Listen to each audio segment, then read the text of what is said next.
yang telah memberikan rahmat, kesehatan, keselamatan hingga kita dapat berkumpul di kajian online sore ini. Salawat serta salam semoga senantiasa tercurah untuk baginda kita Nabi Muhammad Shallallahu Alaihi Wasallam. Perkenalkan, nama saya Eva yang akan memandu kajian online kita sore ini dengan tema Jelita Menuju Surga. Adapun rangkaian acara yang akan kita lewati sebagai berikut. 1. Pembukaan. 2. Perkenalan pembicara. 3. Kajian. 4. Rangkuman. 5. Tanya jawab. 6. Foto bersama. Dan ditutup dengan doa bersama yang akan dipimpin oleh Ustadz Budi. Sebelum acara dimulai, diingatkan untuk memute-kan audionya ya ibu-ibu ya, biar kita anteng menyimak kajian ini. Baiklah Umahat, untuk kelancaran acara kita, mari kita buka acara ini dengan membaca basmalah bersama-sama. Bismillahirrahmanirrahim. Aku udah di mute belum? Sebentar. Mbak Latifah yang ini, yang pegang. Ntar aku mute ya, Bu. Oke. Udah, Bu. Ya, dilanjutkan. Sekarang dengan menginjak kedua, perkenalan pembicara. Tentunya bagi warga negara Indonesia di Kuwait sudah tidak asing lagi dengan sosok beliau ini. Di Desember 2017 beliau hadir di Kuwait membawakan kajian parenting nabawiyah selama 7 hari berturut-turut kalau nggak salah ya. Nah, sedikit profil dari beliau.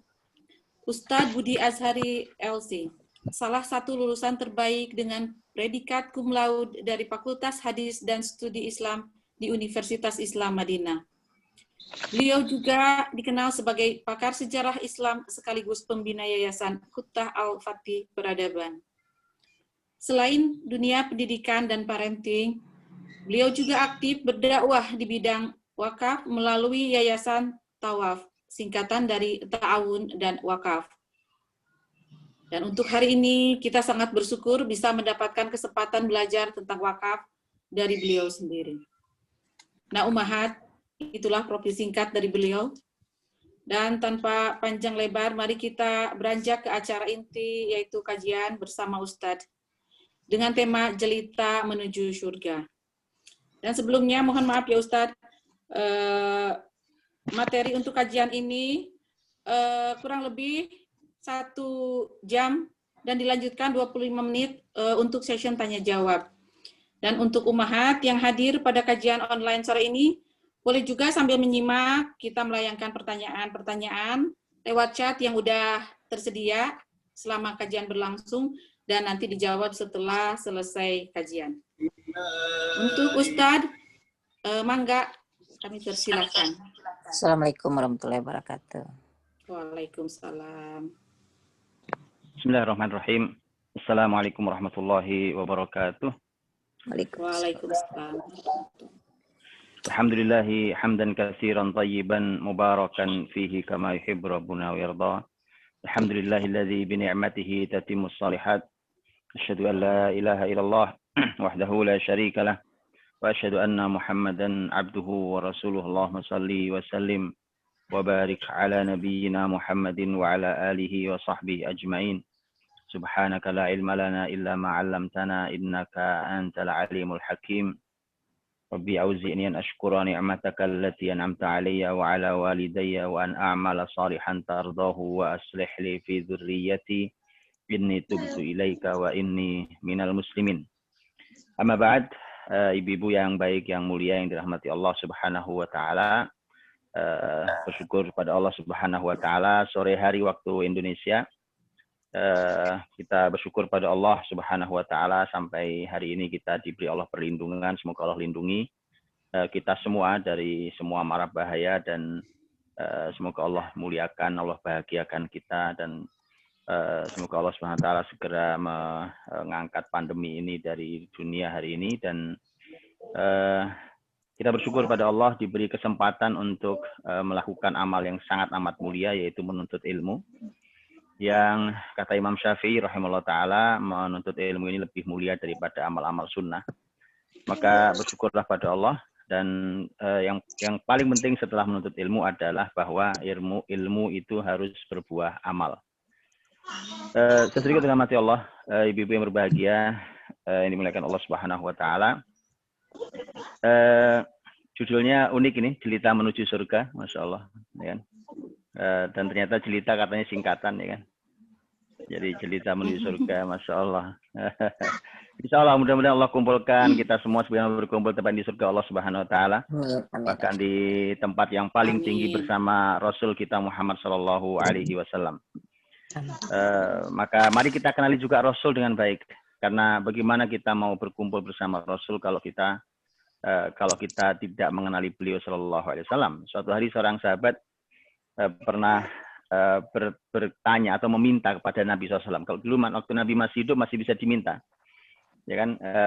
Nabi Shallallahu Alaihi Wasallam pernah diminta oleh sahabat, ya Rasulullah, doakan saya, gitu. Doakan saya. Jadi sahabat itu kalau diminta oleh Nabi, kata Nabi, kalian mau minta apa dari saya, itu mereka pasti minta doa. Nabi masih hidup, ya, dan minta doa. Doanya unik sekali, tapi ini doa yang paling tinggi yang pernah diminta oleh manusia. Doanya adalah, ya Rasulullah, saya minta agar engkau doakan aku. Aku memohon pada Allah agar aku menemanimu di surga. Nah ini nggak main-main. Ini derajat yang paling tinggi yang diminta oleh manusia. Kalau permintaan lain itu terlalu sederhana, teman-teman, bapak ibu yang baik rahmati Allah ya. Permintaan sukses, kata-kata itu terlalu sederhana. Sekali sahabat tahu persis ketika kesempatan dibuka oleh Nabi Shallallahu Alaihi Wasallam, maka tidak disia-siakan. Minta yang paling tinggi. Yang paling tinggi adalah minta agar menemanimu di surga. Maka ternyata itu tidak disalahkan. Tidak disalahkan. Makanya kita pun boleh. Itu hanya saja Nabi sampaikan. Kata Nabi, lihat kalimat luar biasa. Dan mari kita lakukan itu. Ibu-ibu yang baik. Kata Nabi, A'inni ala dzalika bikasratis sujud. Bantu aku. Kata Nabi, saya akan doakan. Tapi bantu aku untuk bisa mengabulkan doamu itu dengan banyak bersujud. A'inni ala dzalika bikasratis sujud. Jadi banyak sujud. Ibu rahmati Allah, mari kita banyak bersujud pada Allah Subhanahu wa taala. Dengan cara itu kita membantu agar kita kelak bisa membersamai Nabi di surga yang paling tinggi, surganya para nabi dan rasul, yaitu surga Firdaus yang tinggi. Dan Nabi SAW menyampaikan, "Idza sa'altumullaha fas'alul firdausal a'la." Kalau kalian minta sama Allah, jangan minta yang surga biasa. Ya, jangan malah umpamanya orang sadar diri akan kekurangannya kemudian dia bilang bahwa ya siapalah saya, Pak, ya kan? Siapalah saya? Kemudian saya ada di emperan surga juga sudah bagus. Nah, tidak boleh begitu. Karena Nabi SAW mengatakan, "Idza sa'altumullaha," kalau kamu minta sama Allah, fas'alul firdausal a'la. Mintalah surga Firdaus yang paling tinggi. Itu bersama Nabi dan Rasul. Ya, jadi mintalah pada Allah. Setiap kita punya hak untuk meminta kepada Allah surga Firdaus yang paling tinggi. Nah, ibu rahmati Allah Subhanahu wa taala, saya ingin mengawali sebelum pembicaraan tentang tema wakaf tadi sudah disampaikan ya. Saya ingin membuka dengan satu ayat. Ya, mudah-mudahan ini menjadi keberkahan untuk pertemuan kita, ayat yang kita ingatkan, ya kan, ini ayat untuk usia kita, ya kan? Di mana Allah Subhanahu wa taala berfirman di surat Al-Ahqaf ayat 15 dan ibu-ibu pasti sudah tahu. Al-Ahqaf 15 yang ingin saya ulangi bahwa Allah Subhanahu wa taala berfirman, "A'udzubillahi minasyaitonirrajim wa wassaynal insana biwalidayhi ihsana. Hamalathu ummuhu kurha wa wada'athu kurha." Kami perintahkan, kami wasiatkan kepada siapapun manusia ini agar berbuat baik kepada kedua orang tuanya. Di mana ibunya hamil dalam keadaan susah payah, kemudian ibunya melahirkan dalam keadaan susah payah. Itu jasa seorang bunda yang tidak pernah tergantikan. Hamalathu ummuhu kurha wa wada'athu kurha. Wa hamluhu wa fisaluhu 30 syahra. Ibunya ketika mengandung sampai menyapai susuan 30 bulan lamanya. Ya, jadi hamil, melahirkan, menyusui itu adalah karya besar yang ibu juga tahu dan disadari oleh setiap muslim dan muslimah. Hatta idza balagha asyuddahu wa balagha 40 sanah. Kalau sang bayi kita dulu bayi, kemudian makin tumbuh menjadi orang yang dewasa, setelah itu sampailah di usia 40 tahun. Jadi Al-Qur'anul Karim dari semua fase usia kita dari 0 sampai kita meninggal, ternyata Allah ketika menyebut sesuatu itu memang sangat amat spesial. Jadi kalau Allah menyebut angka 40 Allah sebutkan, berarti angka ini harus sangat diperhatikan oleh kita semua. Orang ketika sudah sampai di umur 40 tahun, ya, dan Allah menyebut itu usia yang seharusnya usia ini sudah usia yang sudah mencapai usia yang matang sekali di segala lini, ya. Allah SWT menyampaikan hatta idza balagha asyuddahu wa balagha 40 sanah qala, ini doanya yang kita semua sudah panjatkan, Rabbi auzi'ni an ashkura ni'mataka allati an'amta 'alayya. Ya Allah, anugerahkan kepadaku, tunjukkan padaku bagaimana caranya aku bersyukur atas semua nikmat yang telah kau berikan kepadaku, ya. Wa ala walidayya, dan juga kepada kedua orang tuaku. Berapa banyak nikmat yang Allah berikan pada kita dan kepada kedua orang tua kita, kalau beliau masih ada, Masya Allah, tabarakallah. Itu adalah merupakan sebuah kenikmatan yang sangat amat luar biasa. Maka kita minta sama Allah, ya Allah, bagaimana caranya bersyukur atas semua ini? Itu maknanya adalah di usia 40 tahun, ibu-ibu, itu usia yang sudah penuh dengan kenikmatan. Jadi yang ada tuh gampangnya gini, gampangnya adalah yang tersisa hanya tinggal syukur saja. Makanya minta sama Allah, ya Allah, ajari caranya bersyukur itu gimana. Tunjukkan pada kami. Ya. Wan a'mala shalihan tardahu, dan tunjukkan juga ya Allah bagaimana aku ini sudah siap untuk beramal soleh. Wan a'mala shalihan tardahu, agar aku bisa beramal soleh sebagaimana yang kau ridhoi. Itu artinya kalau orang sudah umur 40 tahun, itu artinya dia sudah sangat amat siap untuk ditunjukkan amal apa saja, dia sudah siap laksanakan, siap jalan. Seperti hari ini, kalau nanti kita seperti yang disampaikan ke saya, kita bicara tentang tema wakaf. Nah, ini amal soleh yang luar biasa. Kalau sudah umur 40 tahun, itu artinya bahwa kita sudah siap laksanakan, siap jalan. Wan a'mala sholihan tardohu. Ya Allah, aku siap. Tunjukkan saja amal soleh yang kau ridhoi, maka aku siap jalan. Waslih li fi dzurriyyati, dan perbaikilah untukku keturunanku, ya Allah. Ya, umur 40 tahun, ya, sebagaimana ibu-ibu di atas 40 tahun, umpamanya, anak-anak sudah mulai bertumbuh, sudah mulai besar, maka ya, dengan semua dramanya sebagai orang tua, memohon pada Allah, ya Allah, ini kalau sendirian tidak kuat, ya kan? Kita ini sepinter apa sih kita, sehebat apa kita, sesoleh apapun kita, semua terbatas, ilmu terbatas, kesolehan terbatas, ya. Ketika ilmu terbatas, kesolehan terbatas, maka kita minta sama Allah Subhanahu wa taala, waslih li fi dzurriyyati, ya Allah, perbaiki untukku keturunanku. Ya Allah, ini perlu Engkau, ya Allah. Kalau ngandalin saya sih ya dengan semua keterbatasannya. Ya, waslih li fi dzurriyyati inni tubtu ilaik. Ya Allah, aku taubat kepadamu. Umur 40 tahun itu sudah usia taubat, sudah cukup. Sudah panjang cerita dosa kita. Sudah, ini tubtu, orang kita waktunya taubat. Taubat itu artinya kembali. Nah, ini teman-teman ibu-ibu yang baik yang dirahmati Allah. Di sinilah masalah taubat itu. Kata taubah, ya, ini tubtu, ya Allah, aku taubat. Kata taubat itu maknanya kembali. Nah, ibu-ibu kan ketika bilang contoh gini, saya mau kembali, mau pulang ke Indonesia. Itu karena ibu punya Indonesia. Jadi yang di Kuwait, yang di Malaysia, yang di negeri manapun umpamanya, ketika bilang saya mau kembali, itu artinya karena ibu pernah punya tempat berangkat. Yang jadi masalah adalah kalau orang ya dari awal sampai umur 40 itu tidak pernah punya tempat berangkat. Dia tidak pernah punya kenangan yang baik.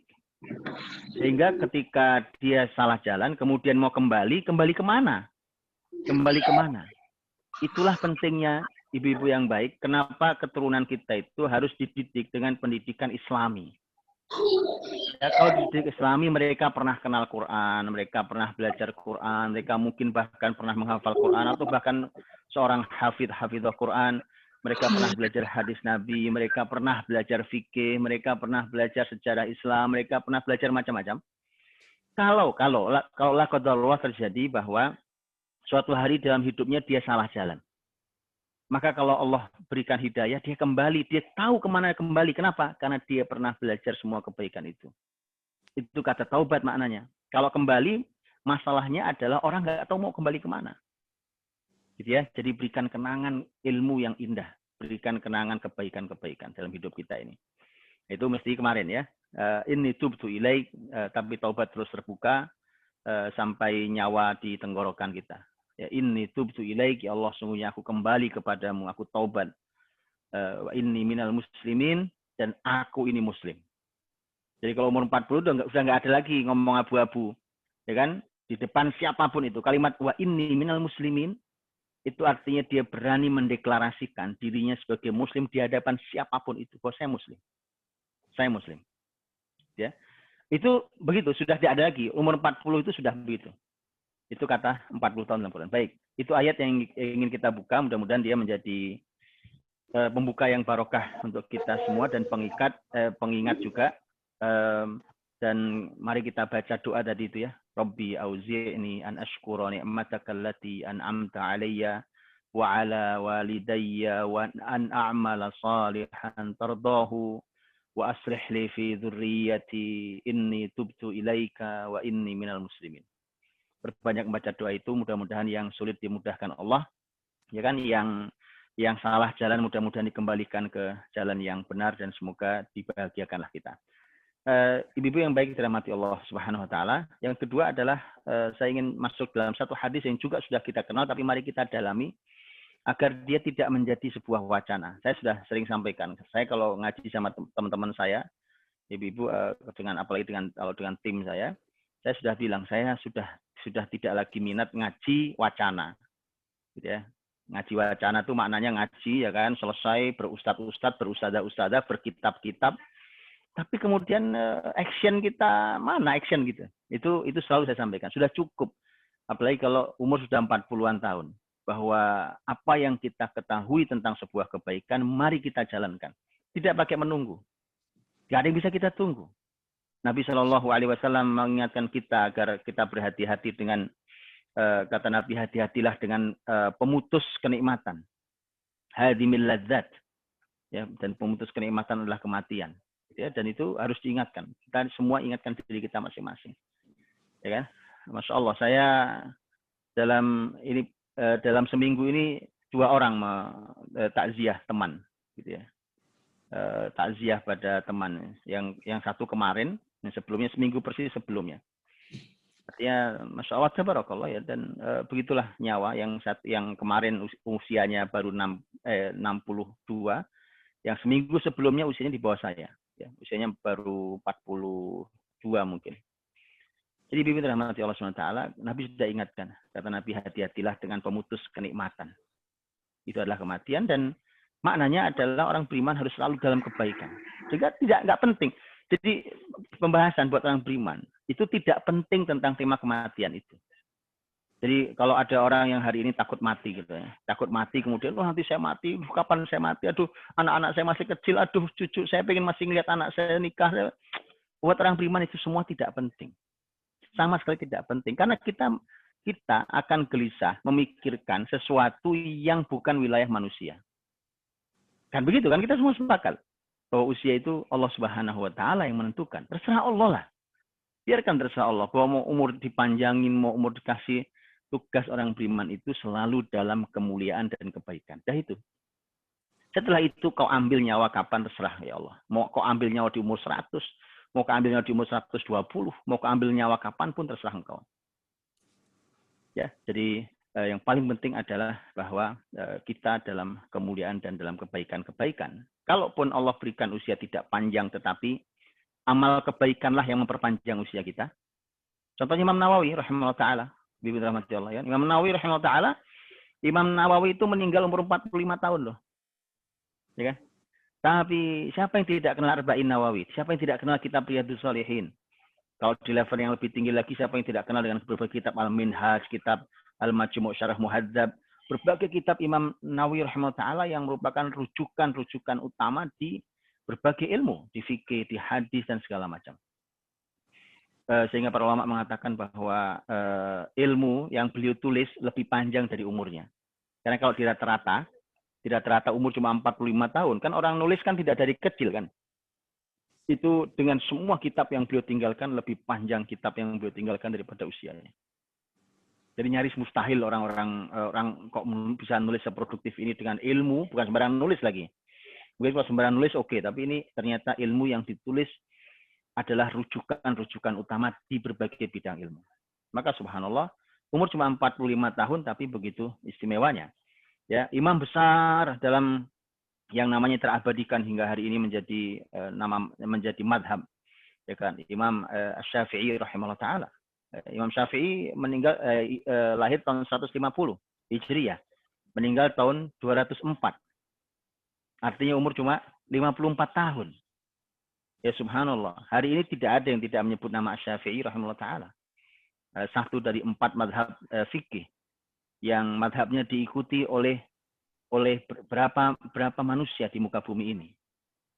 Jadi lihat kebaikannya. Meninggal, bercahayalah makam beliau-beliau itu. Bercahayalah makam beliau-beliau itu. Ya kan? Umur 54 tahun saja. Tapi subhanallah, pemikirannya diabadikan. Ya, pemikiran ilmunya menjadi panduan bagi sekian banyak manusia di muka bumi. Ya, madhab Syafi'i dikenal sebagai madhab yang diikuti nomor 2 terbanyak di dunia hari ini. Setelah madhab Hanafi. Ibu-ibu yang dirahmati Allah Subhanahu wa taala. Hadis yang ingin saya sampaikan, hadis yang kita kenali dan hadis sahih riwayat Muslim dan yang lainnya, di mana Rasul Shallallahu alaihi wasallam menyampaikan kata Nabi, idza mata ibnu adam qata'a amaluhu illa min salas, illa min shadaqatin jariyatin wa ilmin yuntafa'u bihi wa waladin shalihin yad'u lah. Kalau matilah kita ini ya, sebagai anak Adam kita meninggal, ya, maka putus seluruh amal kita. Sudah. Ya. Putus seluruh amal. Kita sudah tidak bisa lagi beramal. Cuma masalahnya adalah kita ingin agar amal ini terus mengalir. Amal harus terus mengalir. Ya, begitu kita putus amal sudah selesai. Sehingga kemudian kan menjadi pertanyaan besar. Pertanyaan besarnya adalah cukupkah amal yang kita bawa menghadap Allah itu untuk kita menjadi orang yang mulia di sisi Allah Subhanahu wa taala. Karena di akhirat sudah tidak ada pilihan ketiga. Pilihannya adalah imma jannah wa imma nar. Ibu-ibu dirahmati Allah, Imam Syafi'i rahimahullah taala, beliau ketika sakit menjelang meninggalnya itu, beliau sakit dan suatu subuh beliau suatu pagi dikunjungi oleh murid terdekatnya. Namanya Imam Al-Muzani rahimahullah taala. Beliau dikunjungi muridnya, kemudian muridnya bertanya, wahai guru, apa kabarmu pagi ini? Mengatakan bahwa kaifa asbahta ya imam, wahai imam, apa kabarmu pagi ini? Beliau menjawab dengan kalimat, karena beliau seorang yang ahli sastra, beliau mengatakan bahwa pagi ini rasanya sudah disuguhkan gelas kematian di hadapanku, dan rasanya aku akan segera meminumnya, gitu ya. Kemudian beliau mengatakan, dan beliau menangis, kemudian mengatakan begini, tapi saya tidak tahu jiwaku ini, nyawaku ini ketika dia dicabut, dia pergi ke surga atau pergi ke neraka. Itu sebesar Imam Syafi'i rahimahullah ta'ala. Imam Syafi'i yang tadi, yang ilmunya itu mencahayai manusia sepanjang manusia hidup sampai hari ini. Dari sejak beliau hidup. Segitu beliau masih mengatakan, tapi aku tidak tahu ini pergi ke surga atau ke neraka. Ya Allah, itu maknanya bahwa kita perlu, ibu-ibu yang baik, perlu amal-amal yang terus mengalir walau kita sudah tidak bisa beramal. Kita perlu terus mendapatkan pahala, dari amal-amal yang terus bisa kita dapatkan pahalanya walau kita sudah meninggal. Kalau di pembahasan kita ini saya sampaikan satu poin ya, tapi saya tidak masuk ke dalamnya. Ada pembahasan gini contohnya. Kalau orang sudah meninggal ada istilah tentang umpamanya menghadiahkan menghadiahkan pahala. Jadi menghadiahkan pahala umpamanya, tapi tema menghadiahkan pahala itu, ibu-ibu yang baik dirahmati Allah, itu ada yang disepakati ulama boleh, ada yang ulama berbeda pendapat. Sebagian mengatakan boleh, sebagian mengatakan tidak boleh. Tapi yang ada di hadis ini itu dari Rasul. Kalau dari Rasul, ulama mustahil berbeda pendapat. Maka yuk kita masuk di situ ya. Ya kan? Nanti daripada gini pembahasannya. Umpamanya ulama beda pendapat ya. Saya tidak sedang bahas fikihnya. Ulama beda pendapat tentang apakah menghadiahkan bacaan Al-Fatihah atau bacaan Al-Quran itu sampai kepada mayit yang meninggal.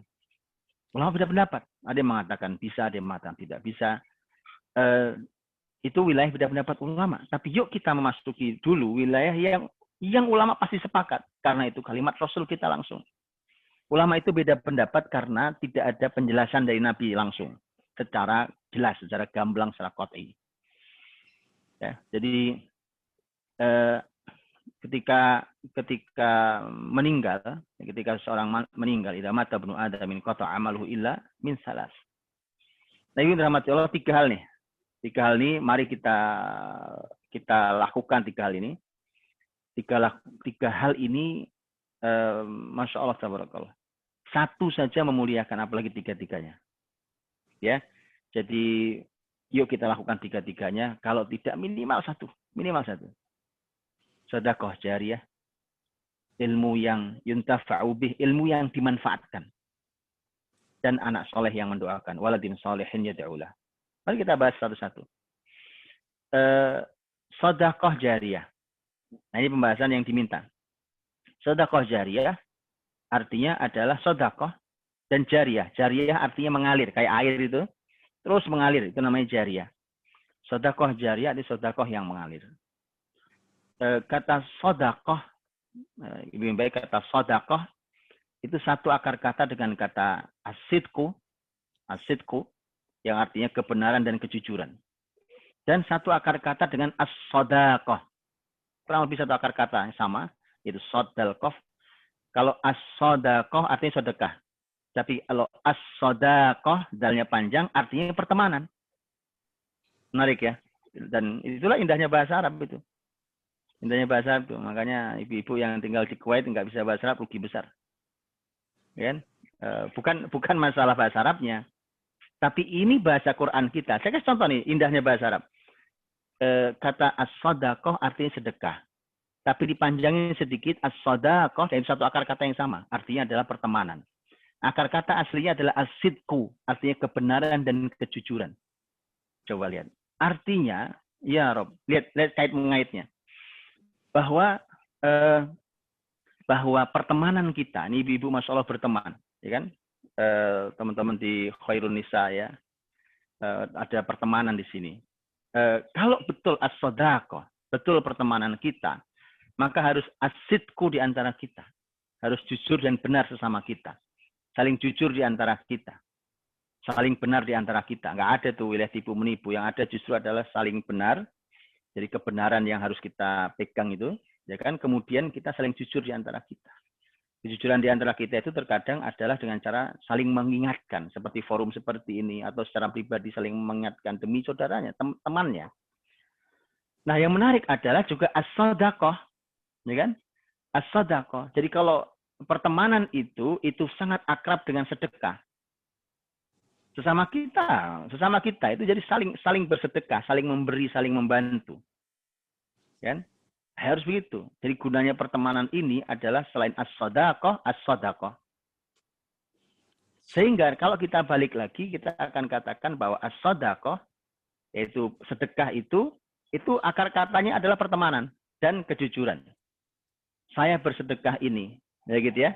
Karena memang saya ingin menjalin pertemanan yang baik dengan kamu.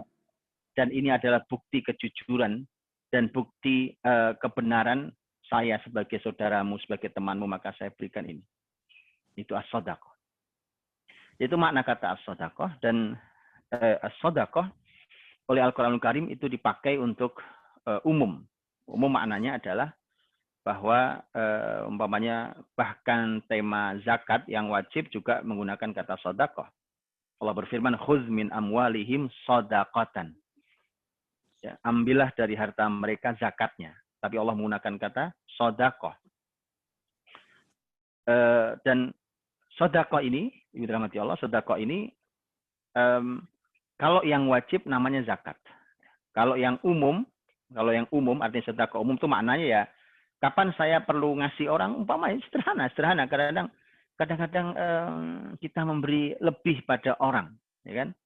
Kadang-kadang kita memberi orang yang mungkin apa ya? Kadang-kadang kalau di Indonesia tukang parkir itu kadang-kadang, masya Allah, parkir kadang-kadang cuma parkir yang nggak ada ini ya, yang nggak resmi, nanti 2.000, 3.000.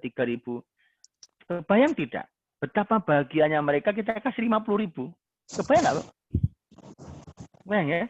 Kita kasih 100.000. Mungkin itu hari yang paling membahagiakan yang dia punya. Mungkin 100.000 mungkin buat sebagian orang tidak ada maknanya. Ya, tidak ada maknanya. Sehingga artinya bahwa sedekah ini ada yang umum, diberikan gitu saja. Atau kadang kita ngambil air, memberikan air minum pada orang, memberi makan pada orang, itu subhanallah. Allah puji dengan luar biasa. Ya, lihatlah umpamanya pembahasan tentang memberi makan. Wa yut'imuna at'ama 'ala hubbihi miskinan wa yatiman wa asira.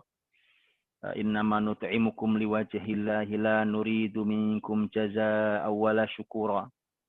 Inna nakhafu min rabbina yawman 'abusan qamtarira fawaqahumullahu syarra dzalikal yaum wa laqahum nadratan wa surura. Ya, dalam surat Al-Insan. Allah Subhanahu wa taala menyampaikan bahwa mereka memberi makan waktu di dunia dulu, ngasih makan pada orang. Wa yut'imuna at'am. Ngasih makan tuh, ibu-ibu rahmati Allah, bukan cuma nasi dibungkus umpamanya atau dikasih kotak dibagi-bagi orang. Itu yes, itu memberi makan. Tapi kebayang tidak mensistemkan memberi makan itu caranya dengan wakaf. Nanti saya ceritakan. Jadi mensistemikkan ya, membuat sedekah kita jadi sistemik, dia mengalir sendiri. Jadi tapi ini kaidah ini adalah kebaikan umum, yaitu memberi makan. Wa yut'imuna at'ama 'ala hubbihi. Dia memberi makan pada orang lain. Nah, lihat pembahasannya 'ala hubbihi.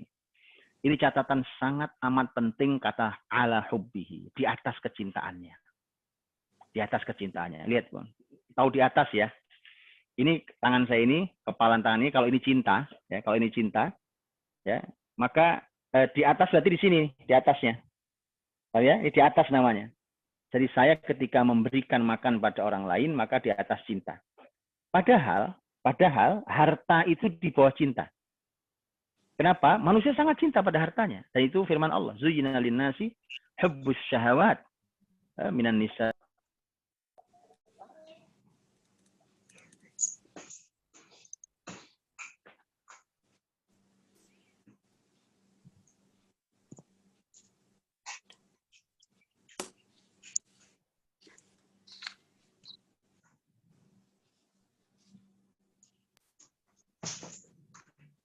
Di dalam dirinya itu ada di dalam dirinya dia ada kecintaan pada harta, sehingga orang kalau punya harta dia sangat mencintainya, kemudian dia letakkan harta itu di bawah cintanya, digenggam harta itu dengan penuh cinta. Tapi lihat yang Allah inginkan dengan nanti kemuliaannya, hasilnya segitu istimewa dan mulianya, adalah kalau kita memberi makan orang lain itu di atas cintanya. Bayangkan tuh. Ini harta, ini ada cinta yang menggenggamnya, kemudian wa yut'imuna at'ama 'ala hubbihi, di atas cinta. Luar biasa kalimat Quran, ya. Jadi artinya memberi itu dengan penuh cinta. Karena gini, ya ibu rahmati Allah. Orang umpamanya boleh orang memberi sesuatu, ya kan, memberi sesuatu kadang-kadang ya ini sudah lama saya pakai Pak, tapi masih bagus, insya Allah saya kasih ke Anda. Boleh, itu juga mulia. Ya, atau kemudian begitu sampai rumah kita beli barang, sampai rumah ternyata bongkar-bongkar lemari, ternyata sudah pernah beli, ada barangnya. Ya kan? Ada barangnya. Wah, ini daripada nggak manfaat saya kasihkan ke orang lain, manfaat saya dapat pahala. Kasih ke orang lain karena double. Ya, karena double. Itu juga mulia, itu juga boleh dan mulia. Tapi yang lebih mulia dari itu adalah ketika kita memberikan sesuatu dengan cinta. Nah, kata cinta itu penting dalam pemberian. Memberi sesuatu dengan penuh cinta. Bahwa ini barang, ini ada dalam genggaman cinta saya, dan yang saya cintai saya berikan. Itu Masya Allah. Dan itu nanti dalam firman Allah Subhanahu wa ta'ala dalam surat Ali Imran juga. Lan tanalul birra hatta tunfiqu mimma tuhibbun. Kalian belum mendapatkan kebajikan sampai kalian menginfakkan ya apa yang kalian cintai, sebagian dari yang kalian cintai. Itu program nanti kita bahas. Ya, kembali pada ayat wa yut'imuna ta'ama ala hubbihi. Dia berikan makan atas cintanya, dengan di atas cintanya itu miskinan wa yatima, orang miskin, anak yatim, wa asira, orang yang tertawan. Ya, orang yang ditawan, miskina wa yatima wa asira. Innama nut'imukum liwajhillah. Ini niatnya. Kami ini dulu waktu di dunia memberi makan itu karena Allah Subhanahu wa taala. Nuridu minkum jazaa'an wala syukura. Kami waktu memberi makan itu kami tidak ingin sama sekali balasan jaza, juga kami tidak ingin ucapan terima kasih. Itu ayat Masya Allah, ya kan? Jadi orang kalau gini, Ibu, kalau orang tidak memerlukan ucapan terima kasih, nggak perlu balasan, nggak perlu ucapan terima kasih, itu maknanya kalau habis ngasih, itu tidak penting. Itu orang mau memuji kita, mau ngucapin terima kasih, mau pergi tanpa ngucapin terima kasih, mau ngambil dengan wajah yang cemberut padahal udah dikasih, itu nggak penting buat kita. Ya, nanti pokoknya gini kita bilang, ya tapi kan nggak gitu amat ya Pak, masa orang udah dikasih bukannya terima kasih. Nggak penting. Kalau betul karena Allah, nggak penting. La nuridu minkum jazaa'an wala syukura. Nggak penting. Ya, nggak penting sama sekali. Kami waktu memberi makan itu tidak pernah mengharapkan dari kalian balasan, juga tidak mengharapkan ucapan terima kasih. Itu Masya Allah ya. Itu perbaiki niatnya gitu loh. La nuridu minkum jazaa'an wala syukura. Ini balasannya berikutnya adalah inna nakhafu mir rabbina yauman abusan qamtarira. Karena kami ini takut. Kenapa kami lakukan semua ini? Ya, karena kami takut nanti pada hari ketika semua wajah itu dalam keadaan takut dan cemberut karena takut dan sedih di hari kiamat nanti. Maka fawaqahumullahu syarra dzalikal yaum, ini Masya Allah indahnya. Allah jaga mereka yang suka memberi makan dengan ikhlas tadi itu, yang tidak mengharapkan balasan dan ucapan terima kasih. Kami jaga mereka dari keburukan hari itu. Allah jaga itu. Fawaqahumullahu syarra dzalikal yaum. Ya, walaqahum nadrata wa surura. Dan terlihat yang lain wajahnya sedih, ketakutan, tapi wajah orang ini berseri-seri, bahagia, tersenyum. Saat semua orang wajahnya ketakutan. Ya, nadrah, wajahnya segar. Wasurura, dan terlihat betul bahagianya. Ya, salam. Itu Masya Allah. Ya. Dan itu makna sedekah secara umum. Tapi, Ibu-ibu rahmati Allah, yang ada di dalam hadis ini, ya, yang ada di dalam hadis ini, sedekahun jariyah. Jadi bukan sembarang sedekah. Yang Nabi mau supaya orang ketika meninggal masih ada terus pahala, bukan sedekah biasa. Kalau zakat dan sedekah umum, ya ibu-ibu yang baik, itu maka berhenti, terputus. Contoh, umpamanya gitu ya, umpamanya saya punya zakat mal, ya anggap zakat mal saya setahun 50 miliar, umpamanya, nggak tanggung-tanggung. Tapi 50 miliar itu ketika dibagikan, karena dia zakat mal, dibagikannya ke 8 asnaf yang kita tahu dalam Quran itu, ya kan? Ya, innama shadaqatu, sedekah itu untuk fuqara wal masakin wal amilina 'alaiha wal mu'allafati qulubuhum wa fir riqabi wal gharimin, dan seterusnya sampai Ibnu Sabil, sampai artinya 8 asnaf itu, ya, 8 asnaf itu dibagi ke mereka. Kemudian mereka manfaatkan, selesai. Habis.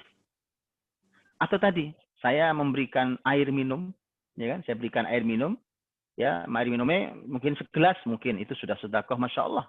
Karena Nabi SAW mengatakan, afdhalus sedekah saqyul ma. Sedekah terbaik, kata Nabi, adalah memberi minum air. Bukan jualan air, ya, memberi minum air.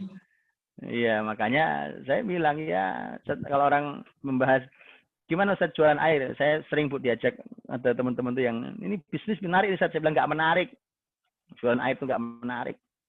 Kenapa nggak menarik? Karena Nabimu yang menyampaikan itu dalam peradaban Islam. Dalam peradaban Islam air itu dibagi.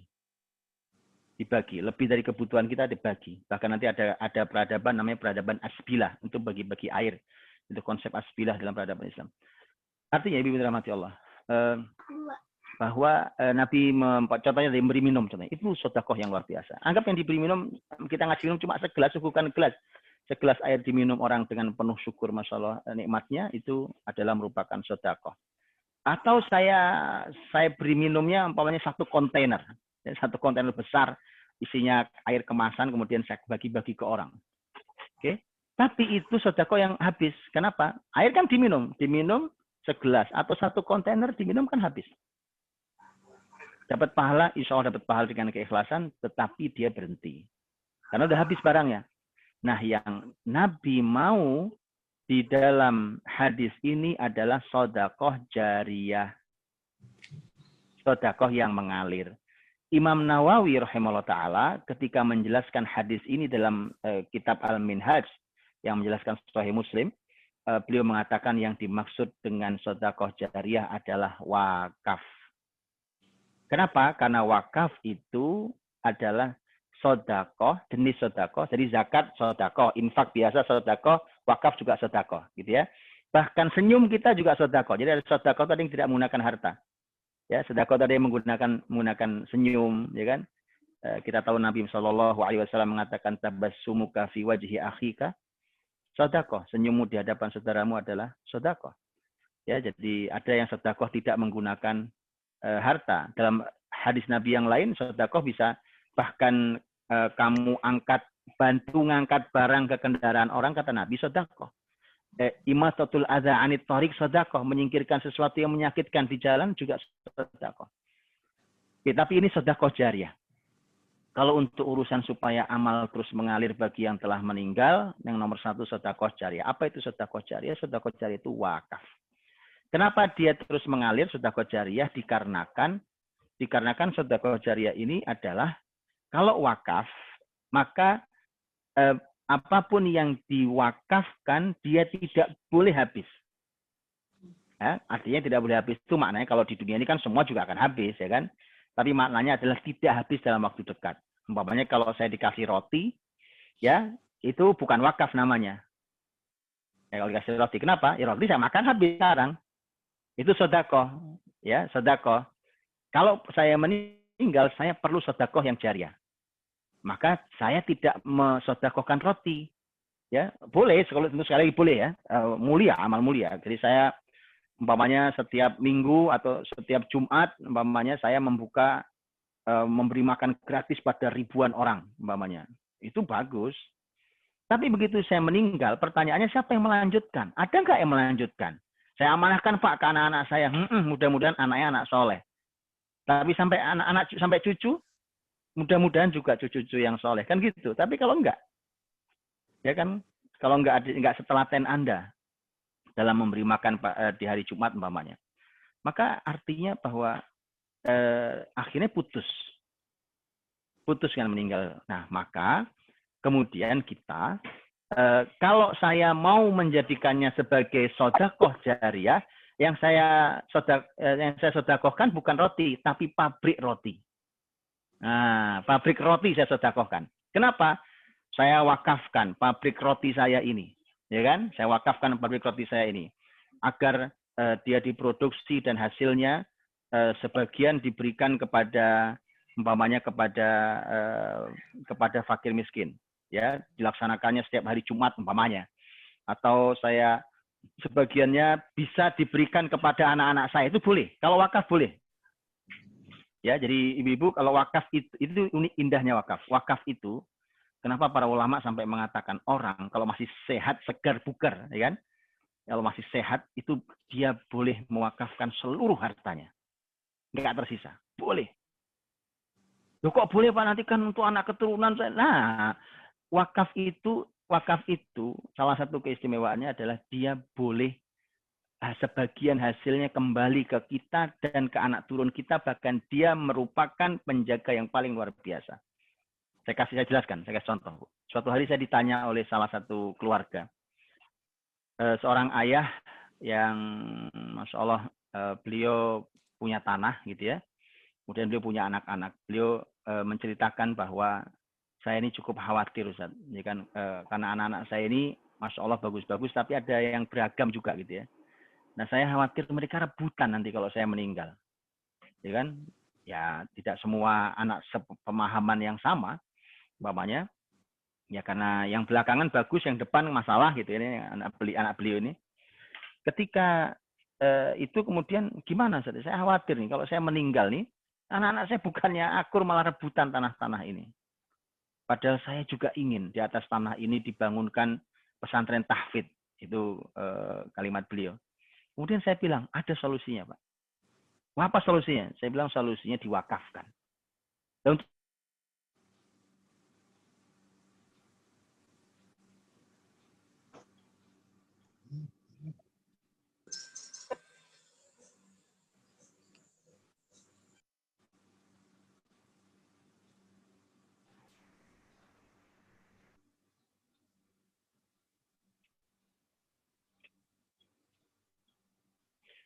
maka kemudian nanti dibunyikan. Bunyinya adalah tanah ini dikelola dan hasil wakafnya, gitu ya, hasilnya diwakafkan, umpamanya 50%-nya untuk anak turun Budi Azhari, anak turun saya, gitu ya, anak-anak saya dan cucu-cucu saya, umpamanya, dan seterusnya, entah sampai cucu, entah kita bunyikan anak turun saya, berarti sampai kapanpun, ya kan, kalau tanah itu masih efektif dan masih ada anak turun saya. Maka itu indahnya, subhanallah, ya kan. Dan kemudian 50%-nya itu digunakan untuk membiayai pesantren tahfidz. Jadi sekali jalan tuh anak keturunan kita terjaga kesejahteraannya, kita masih bisa memberikan untuk kebaikan pesantren tahfidz yang kita inginkan, umpamanya. Dan kemudian yang menarik adalah tanah itu aman dari pertikaian anak-anak. Kenapa? Karena wakaf itu, ya, ketika dia wakaf kemudian didaftarkan di Indonesia, ada di bawah Badan Wakaf Indonesia, tapi bisa didaftarkan lewat umpamanya lewat nazir-nazirnya. Nazir itu adalah orang atau lembaga yang mengelola wakaf, ya, seperti yang tadi disetelkan di video itu, kita ada Ta'awun Wakaf Indonesia lemaganya, itu menaziri banyak wakaf-wakaf, umpamanya, maka kalau sudah didaftarkan dan apalagi sudah disampaikan ke negara, pokoknya tanah tadi itu, maka akan distempeli wakaf itu, di sertifikat Indonesia itu sertifikat wakaf. Itu kalau tanah ya, kalau di Indonesia kalau tanah dia bebas pajak, kalau tanah ya. Mestinya yang lain juga sama, kalau dari wakafan tapi itu belum. Kemudian yang berikutnya adalah dalam aturan Islam, sesuatu yang sudah diwakafkan itu tidak bisa dijual, tidak bisa dihibahkan atau diberikan ke orang lain, dan tidak bisa diwariskan. Tidak bisa dijual. Jadi nggak bisa tuh, umpamanya suatu hari ada anaknya rebutan, saya bilang saya jual tanah ini. Begitu tanahnya statusnya wakaf, nggak bisa. Kemanapun nggak akan bisa itu diurus. Ya kan?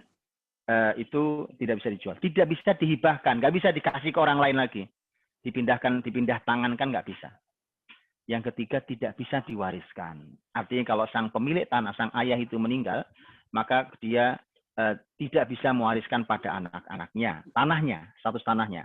Tapi hasilnya, karena akadnya tadi bunyinya, umpamanya 50% untuk anak turunnya, 50% untuk pesantren tahfidz, maka terus mengalir itu. Ya? Itu pernah saya berikan solusi itu. Dan itu subhanallah, itu menarik sekali. Menarik sekali. Dan saya dialog dengan banyak pengusaha di Indonesia ini, dan mereka begitu saya ceritakan kaget, dan mereka bilang, wah ini kalau begini menarik sekali.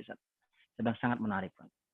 Jadi satu kali jalan, ya sekali jalan itu urusan diri kita dan keluarga kita terjamin, amal kita terus ngalir. Kapanpun kita meninggal, sudah itu terus ngalir itu terus, sedekah jariyah. Ya kan? Itu sedekah jariyah itu artinya adalah agar sedekah kita sistemik, mengalir pahalanya. Ya, jadi kalau tadi saya memberi roti, ya roti dimakan habis. Tapi kalau saya kasih pabrik roti, ya kan insya Allah usia pabrik roti insya Allah kan lebih panjang, ya kan. Nah itu menjadi wakaf. Tapi kalau roti bukan wakaf, dia sedekah biasa. Umpamanya tadi saya memberi air minum 1 gelas kah, 1 kontainer kah, ya kan? Tapi itu habis diminum.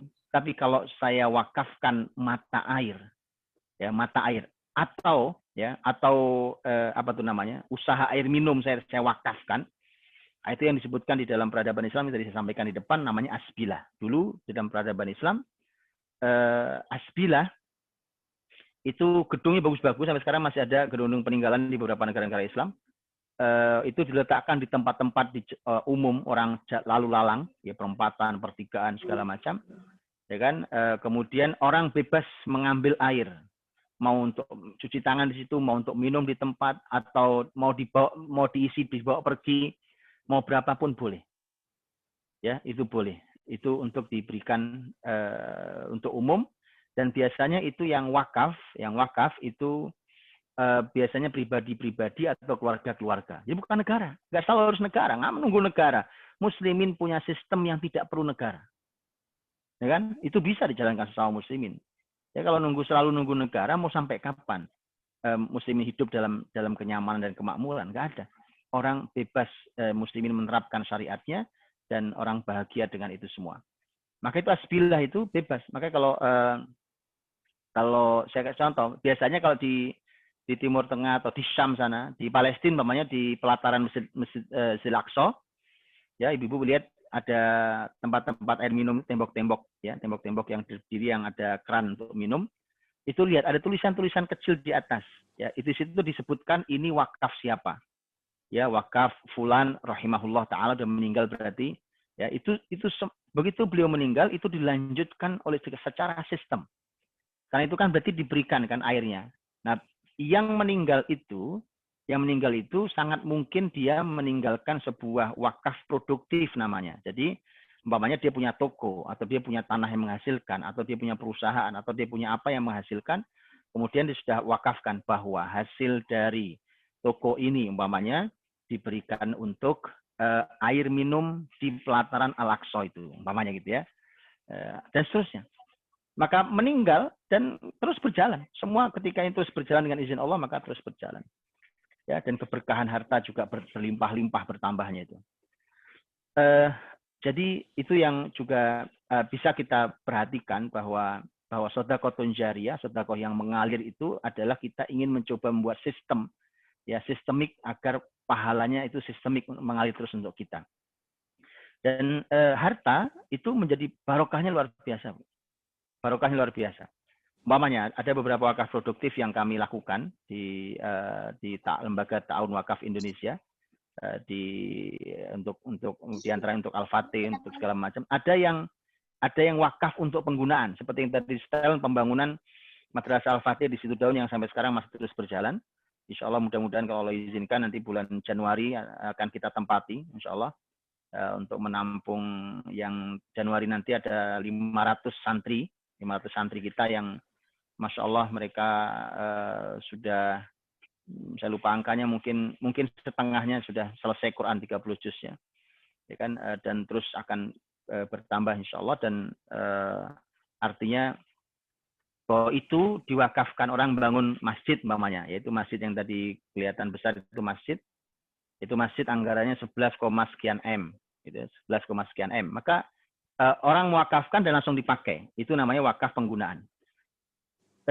Tapi ada di antara yang kita lakukan juga adalah wakaf produktif. Kenapa wakaf produktif? Karena dia wakaf tadi, contohnya wakaf perusahaan, wakaf produktif ya, yang akadnya bisa macam-macam. Akadnya nanti bisa tadi mustarok itu gabungan, sebagian untuk keluarga, sebagiannya untuk sosial kebaikan. Kita lakukan umpamanya, dan contohnya umpamanya nanti kalau ibu searching di internet umpamanya ada tulisan ketik Ayo Kurban Indonesia. Itu sebuah PT Ayo Kurban Indonesia, itu ternak domba, kandangnya di Jember, di Jawa Timur, ya kan, itu punya teman-teman Kutab Al-Fatih di Jember, cabang Jember. Tapi sudah, walaupun belum 100%, tapi sudah sekitar 60%, dia statusnya sudah wakaf sahamnya, saham perusahaannya. Maka itu subhanallah, gitu ya, itu menarik sekali keberkahannya. Saya pernah ketika tim pengelola di sana ke rumah saya tanya, saya bilang, coba ceritakan pada saya, karena saya menduga besar bahwa harta ini barokah. Karena sebelumnya PT ini ya PT biasa, PT ya investasi beberapa orang kemudian jalan, ya kan? jalan peternakan domba dalam jumlah yang besar, ya. Kemudian kita ganti menjadi sekarang udah 62% kalau saya tidak salah, statusnya adalah wakaf, dan mudah-mudahan nanti bisa 100% sebentar lagi untuk status wakaf. Saya bilang perubahan status dari biasa menjadi wakaf itu mestinya dugaan saya barokahnya melimpah-limpah. Saya bilang tolong ceritakan.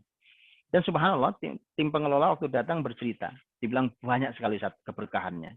Kisah keberkahan di lapangan kami sebagai pengelola itu masya Allah banyaknya. Gitu ya. Saya bilang tolong ceritakan sebagian. Nah, saya ceritakan sebagian nih. Maunya gini, contohnya. Kambing itu, di mana-mana kelahiran kambing itu normalnya, kalau kambing lahiran itu normalnya dalam setahun 1 ekor kambing itu bisa melahirkan 1 sampai 2 ekor. 1 sampai 2 ekor. Bisa lahir 3 ekor, ya kan, kembar 3, tapi kadang-kadang ibunya si induk dari domba meninggal. Ya, karena 3 ekor itu. Jadi biasanya 1 sampai 2 saja dalam setahun. Tapi kata teman-teman mengatakan, tapi Ustaz, ini di kita ini itu dia lahir 3 sampai 4 itu biasa. Dan keadaan hidup semua. Nah, gitu ya, 3 sampai 4 itu. Ya, tantangannya nanti adalah si kecil-kecilnya harus karena 3, 4 tadi kecil-kecil itu harus dijaga supaya tidak meninggal. Jadi itu cuma contoh bahwa diubah status harta kita, berubah keberkahannya menjadi lebih barokah lagi. Ya, dan menarik tadi adalah sedekahun jariyah itu. Ya, sedekah yang mengalir. Jadi wakaf itu kaidah bedanya dengan yang lain diantaranya adalah bahwa hartanya tidak boleh habis.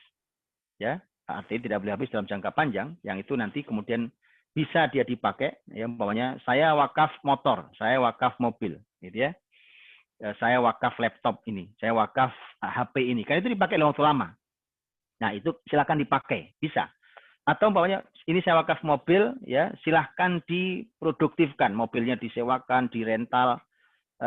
Wakafnya nggak 1 mobil, wakafnya 500 mobil, ya kan, umpamanya. Masya Allah. Akadnya untuk apa? Untuk umpamanya tadi, untuk ini, itu dibunyikan, dan itu syarat, namanya syarat. Syarat-syarat itu hak sepenuhnya wakif. Wakif adalah orang yang berwakaf. Jadi kalau ibu yang berwakaf, maka ibu datang umpamanya ke kami, kemudian bilang, Ustadz, ini saya serahkan wakaf ini, ya kan, saya punya umpamanya motor kah, mobil kah, atau perusahaan kah, tapi kami maunya begini, umpamanya, dengan syarat nanti diberikannya ke sini, itu Masya Allah, silahkan. Ya, jadi kami didatangi, umpamanya ini contoh-contoh, saya berikan contohnya, Masya Allah sekarang sudah mulai luar biasa. Ada anak muda datang, dia punya usaha dengan teman-temannya. Ya, dia punya usaha dan dia punya saham di situ 30-an%. Kemudian datang ke kita mengatakan, saya wakafkan yang hak saya 30% saham perusahaan ini untuk sebutkan sama dia. Ya, sebutkan bahwa nanti untuk pembiayaan pendidikan guru yang ada di Al-Fatih, untuk ini sebutkan, untuk pembiayaan ini ada seterusnya. Kemudian dia bilang, tapi saya juga meminta agar siapapun dari saya, istri saya, anak saya itu dibiayai haji sekali saja. Ya, sekali saja. Jadi pokoknya kapan dana itu cukup, maka umpamanya saya punya anak 3 atau 4 atau 5 umpamanya, masing-masing sekali haji cukup. Nanti kan mereka udah dewasa, besar, nanti haji diambilkan dari situ. Jadi dia sedang ingin menjaminkan keberkahan hartanya itu dan meletakkan jaminan haji anaknya, gitu ya, dan anak turunnya nanti dari harta itu. Sementara pahala terus mengalir karena juga dia digunakan untuk pembiayaan amal-amal kebaikan. Masya Allah, tabarakallah. Itu sedekah jariyah. Kalaupun kita meninggal, kapanpun kita meninggal, maka itu terus mengalir. Supaya itu terus mengalir. Dan kita lihat contoh-contohnya. Ya, kita tahu bahwa sejak zaman Rasulullah SAW, kalau ibu-ibu ke Masjid Nabawi segede-gede itu wakaf. Dimulai dari Nabi yang mewakafkan. Itu berkahnya luar biasa. Mulai Nabi yang mewakafkan. Ya kan? Hotel-hotel di samping Masjidil Haram, samping Masjid Nabawi, ya kan? Itu tower Zam-Zam yang sebesar itu kan wakaf. Tulisannya besar itu wakaf, ya kan? Itu wakaf. Di belakang Masjid Nabawi dan sekitarnya itu, Masjid Nabawi juga banyak wakaf.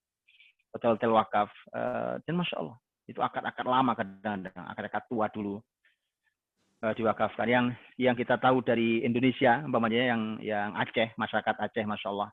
rahimahullah, orang yang mewakafkan dulu, yang dikenal orang-orang Aceh menyebutnya Habib Buga.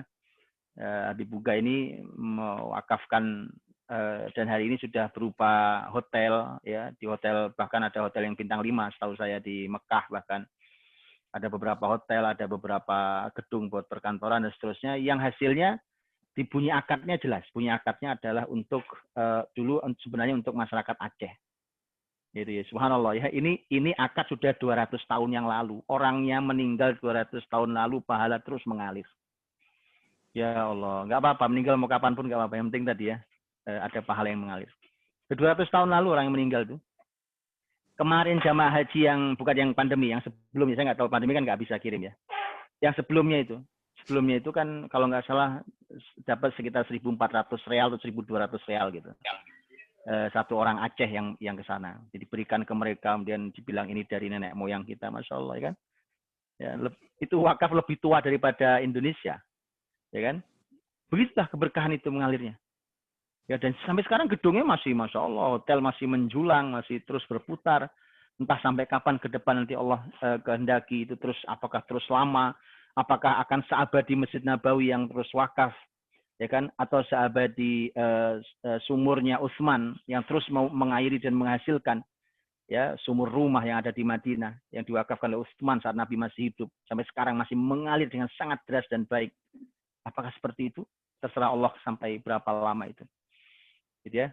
Nah, itu sedekahun jariyah, dan itu masya Allah, yuk kita alirkan sedekah kita dengan cara berwakaf itu. Ya, adapun pembahasan yang kedua yaitu ilmu yang dimanfaatkan orang lain, artinya tinggalkan ilmu kebaikan, apapun ilmu itu. Ya, sepanjang itu masih dimanfaatkan orang, ilmu kebaikan itu. Ya, apapun itu, skill apapun yang baik, yang mulia, yang dipakai kebaikan untuk kebaikan orang lain, ditinggalkan, maka itu ilmu yang terus dimanfaatkan. Nanti murid kita mengajarkan muridnya lagi, dan seterusnya.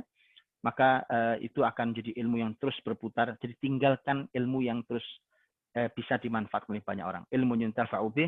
Dan yang ketiga adalah waladun soleh yad'ulah, anak soleh yang bisa mendoakan. Ya, anak yang soleh yang mendoakan orang tuanya. Ya, jangan punya anak, ya kan, kita mati yang nyolatin ustadznya, orang lain. Anak yang paling berhak untuk nyolati kita. Ya, karena mereka orang yang paling berhak. Ya, orang yang paling berhak untuk mendoakan orang tuanya. Ya, tapi ya sengsara, ya, kita meninggalkan anak yang doa aja nggak bisa. Kan? Nabi jelas mengatakan waladin sholihin yad'ulah, anak soleh yang mendoakan orang tuanya. Ya, maka 3 itu, sedekah jariyah, ilmu yang dimanfaatkan, dan anak soleh yang mendoakan. Saya tidak bahas 2 secara detail karena kita minta pembahasan tentang masalah wakaf. Mudah-mudahan Allah SWT menggerakkan kita semua untuk terus beramal soleh, dan mari dalam pengajian seperti ini, mari kita lakukan, jangan hanya sebagai sebuah wacana. Yuk kita lakukan bersama-sama. Ya, mudah-mudahan Allah berkahi kita semuanya. Sudah jam 5:05 di saya, tadi saya dikasih waktu sampai jam 5 kalau saya nggak salah. Ya, dan saya kembalikan, terima kasih banyak, saya kembalikan kepada Ibu moderator, saya persilahkan. Ya, terima kasih Pak Ustadz. Masya Allah, menarik sekali materi bahasan kita kali ini. Langsung aja ke tanya jawab. Silahkan ibu-ibu yang mau bertanya. 25 menit ada ininya. Ya, halo? Mbak Diana, gimana? Ya, bisa mungkin coba bertanya. Assalamualaikum warahmatullahi wabarakatuh, Ustadz dan ibu-ibu semuanya. Waalaikumsalam warahmatullahi wabarakatuh. Ya, izin bertanya. Terima kasih sebelumnya Silahkan, atas informasi yang diberikan. Mungkin ada 2 pertanyaan ya, tapi semuanya berhubungan. Yang pertama, apabila ini kita biasanya ibu-ibu itu bukan 1 orang untuk memberikan sedekah jariyah, tapi biasanya saweran gitu loh. Saweran beberapa ibu-ibu untuk memberikan suatu wakaf. Nah, wakaf apakah yang terbaik yang diberikan ibu-ibu itu dalam bentuk misalnya air, karena saya pernah dengar ada hadis bahwa yang paling bagus itu ada air, makanya saya ingin penjelasan itu, atau bentuk misalnya pembangunan, atau kita ikut sharing walaupun sedikit untuk renovasi masjid atau pembangunan santri-santri. Terus yang kedua, itu yang pertama Ustadz ya. Yang kedua, apabila kita ingin merubah niat wakaf itu, niatnya tetap wakaf, tapi di tengah jalan kita mengumpulin itu sistemnya tabungan. Di tengah jalan yang kita info ke mereka itu bahwa misalnya seperti tahfiz gitu lah. Kita menginfokan ibu-ibu itu kita akan membantu renovasi rumah tahfiz. Tapi di tengah jalan pada saat tabungan itu berjalan, karena nggak langsung jerengkes ya, jadi kita tahap seperti meringankan tabungan. Itu rumah tahfiz itu tiba-tiba ada yang sudah istilahnya memberikan bantuan sehingga renovasi itu sudah selesai. Nah, apakah niat kita ini kita alihkan ke tempat lain itu sah dengan tujuan wakaf, atau kita berikan ke tempat tahfiz itu tapi niatnya jadi bukan wakaf? Jadi baiknya seperti apa Ustaz? Itu saja Ustaz. Jazakallah khair. Baik, Masya Allah. Baik, yang pertama adalah tadi yang wakaf yang saweran itu boleh. Jadi wakaf itu boleh sendiri, boleh rame-rame. Kemudian dari wakaf bersama-sama tadi, pertanyaannya adalah bidang apa? Saya sampaikan Bu, ini bidang yang luar biasa ya. Tadi saya sudah sampaikan, ada Nabi mengatakan afdalus shadaqah sakyul ma, bahwa sedekah terbaik adalah memberi minum. Ya, tentu ini untuk masyarakat yang memerlukan minum hari ini, air masalah serius dan seterusnya, itu juga menarik, gitu ya. Dan saya berikan satu contoh bocoran Ibu, bocoran sedikit ya di forum ini. Bisnis air, Bu. Bisnis jualan air apa tuh namanya itu ya, air isi ulang. Ya kan, di Indonesia itu air isi ulang itu bahkan ada yang bisnis itu, ini kabar disampaikan oleh teman saya yang memang ahli air. Beliau mengatakan itu ada bisnis yang banyak sekali outletnya di Indonesia, itu ternyata untuk pembiayaan kristenisasi. Ini contoh juga, ya kan? Sah, mereka melakukannya sah, ya kan? Versi mereka. Artinya sampai segitunya, gitu ya. Dan sementara seperti itu, kalau Muslim hanya jualan juga, padahal secara kualitas menjadi kalah karena mereka sudah industri besar, ya kan? Maka cara paling efektif untuk menghentikan seperti itu dengan wakaf. Oh iyalah, karena orang taruh air kualitas baik, taruh wakaf di sebelahnya, ya kan? Sebelahnya gratis, orang pasti ke tempat yang gratis kan? Nah, pasti simpel itu. Dan itu yang dilakukan oleh Utsman radhiyallahu anhu ketika dulu Yahudi jualan air. Utsman bukan jualan air, tapi mewakafkan sumurnya. Nah, air itu cuma salah satu contoh. Tapi saya sampaikan, Bu, satu hal yang hari ini menjadi hari yang sangat penting, yaitu sebagaimana hadis Nabi yang lain. Hadis Nabi SAW yang lain menyampaikan bahwa ini zaman kita ini adalah zaman yang banyak orang yang pandai ceramah tapi sedikit yang ahli ilmu. Ya, banyak orang yang pandai ceramah. Itu Nabi sudah sampaikan, itu bukan kalimat saya. Ya, Nabi mengatakan bahwa banyak orang yang pandai orasi, ceramah, al-khutbah, ya, itu tapi sedikit yang ahli ilmunya. Sehingga zaman seperti itu kata Nabi, wal ilmu fihi khairun minal amal. Maka berilmu di zaman seperti itu lebih baik daripada beramal. Maknanya apa? Maknanya bukan berarti ilmu tidak ada amal, ya bukan. Tapi maknanya adalah orang harus menyibukkan diri dengan berilmu, karena Anda beramal pun bisa salah karena ilmunya tidak benar. Maka menopang keilmuan di zaman yang seperti itu adalah amal terbaik. Karena Nabi sampai katakan itu adalah ilmu di zaman seperti itu lebih baik daripada beramal. Dan ilmu yang paling tinggi adalah ilmu Quran, ilmu syariat ini, itu ilmu yang paling tinggi. Dan untuk menopang ilmu, itu para ulama Islam memberikan perhatian pada dua hal sekaligus bersamaan. Yaitu kalau di kita pembahasannya banyak, baru pembahasan pokoknya memberi wakaf atau fasilitas atau apapun sedekah kepada pembelajar, para pelajar. Para ulama dulu malah, bahkan dulu sistem Islam dulu dalam wakaf itu malah mereka mereka memberikan wakaf namanya wakful fuqaha. Jadi wakaf untuk para ahli ilmu. Itu di Indonesia ada, Bu. Di Indonesia ada sistem itu, cuma ya sudah nggak populer lagi. Ya, umpamanya di saya pernah diceritain oleh teman-teman Aceh, umpamanya di Aceh itu ada sistem kalau ada menasah, umpamanya ada masjid atau pesantren gitu, maka imam itu tugasnya ngimami, mengajari masyarakat, mengajari anak-anak sekitar lingkungan itu, tapi kemudian beliau itu dimuliakan dengan hasil wakaf dari pengelolaan tanah yang mereka punya di situ. Yang statusnya wakaf, diolah kemudian hasil untuk imam, siapapun imamnya di situ. Nah, itu contoh bahwa di kita ada, jadi wakful fuqaha itu. Jadi ini untuk menopang dua hal penting sekaligus, yaitu para pelajarnya, ya. Dahulu para pelajar mereka bisa belajar bukan hanya gratis zaman Islam dulu, ya, bahkan mereka belajar diberikan uang zaman dulu, ya kan? Dan yang kedua adalah untuk para ahli ilmunya, karena tanpa ahli ilmu juga nggak berjalan pendidikan. Jadi disistemkannya untuk para ahli ilmu. Itu namanya wakful fuqaha dalam bahasa fikih. Baik, jadi kalau ditanyakan tentang bidang apa yang menarik, hari ini secara kebesaran pahala, masya Allah, itu sebagian dari satu kebesaran pahala yang luar biasa. Ya, jadi memberi minum atau tadi memberi makan, wa yut'imuna ta'ama ala hubbih tadi. Ya, itu juga menarik. Dan yang ingin saya tekankan tentang ilmu, karena tadi ini zaman yang oleh Nabi disebut sebagai berilmu lebih baik daripada beramal.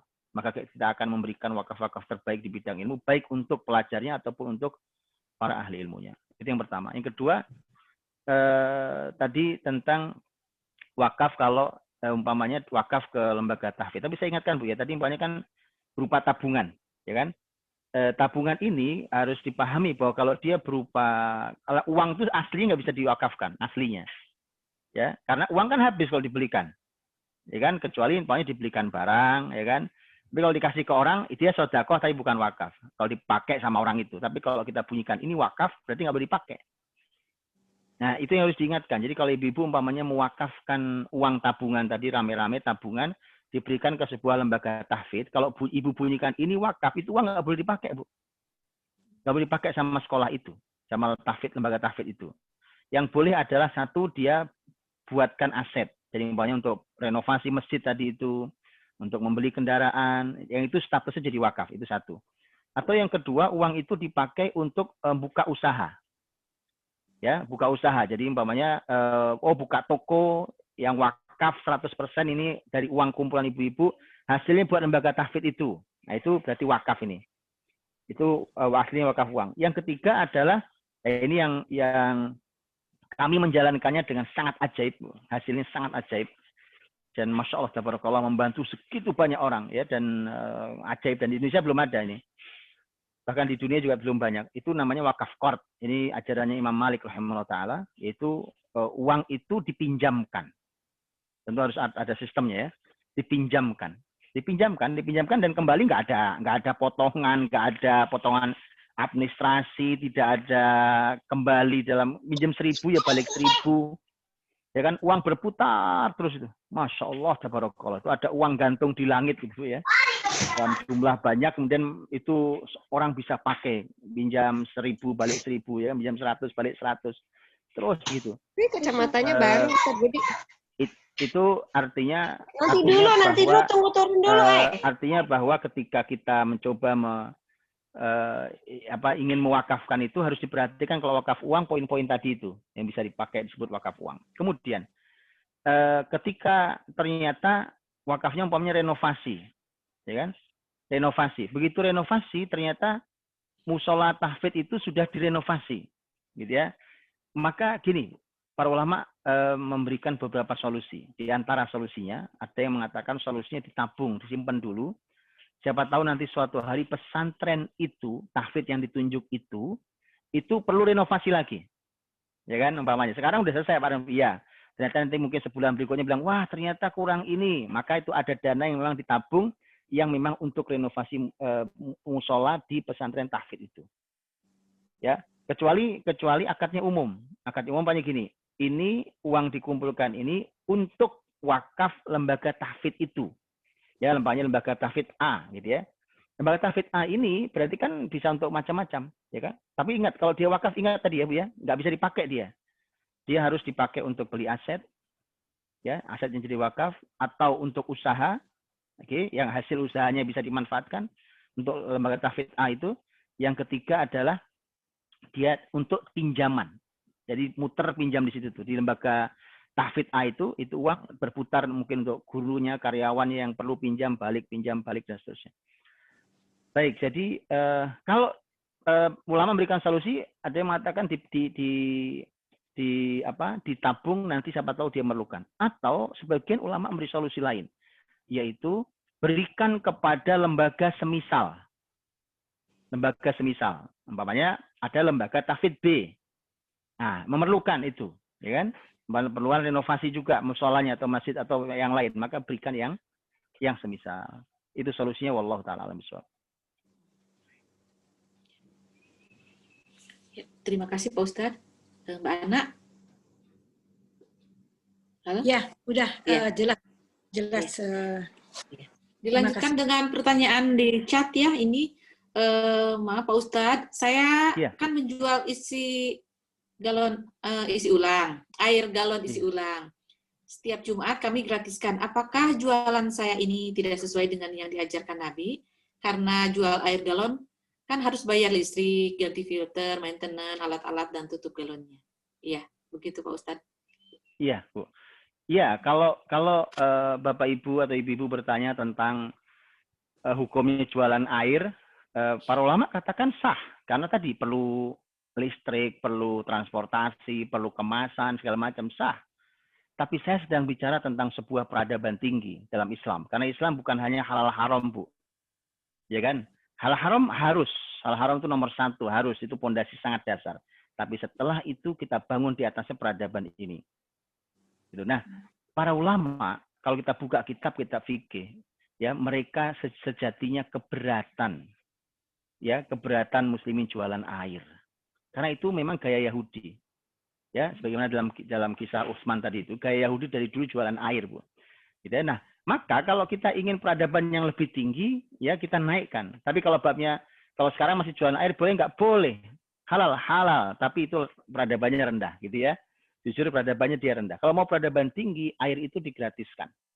Tapi kami sudah gratiskan Pak setiap hari Jumat. Baik, itu sedekah yang mulia insya Allah.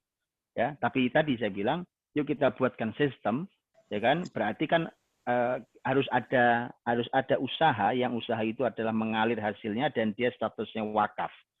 Bunyinya umpamanya usaha yang ini atau jualan yang ini umpamanya ini untuk air gratis di situ setiap hari umpamanya.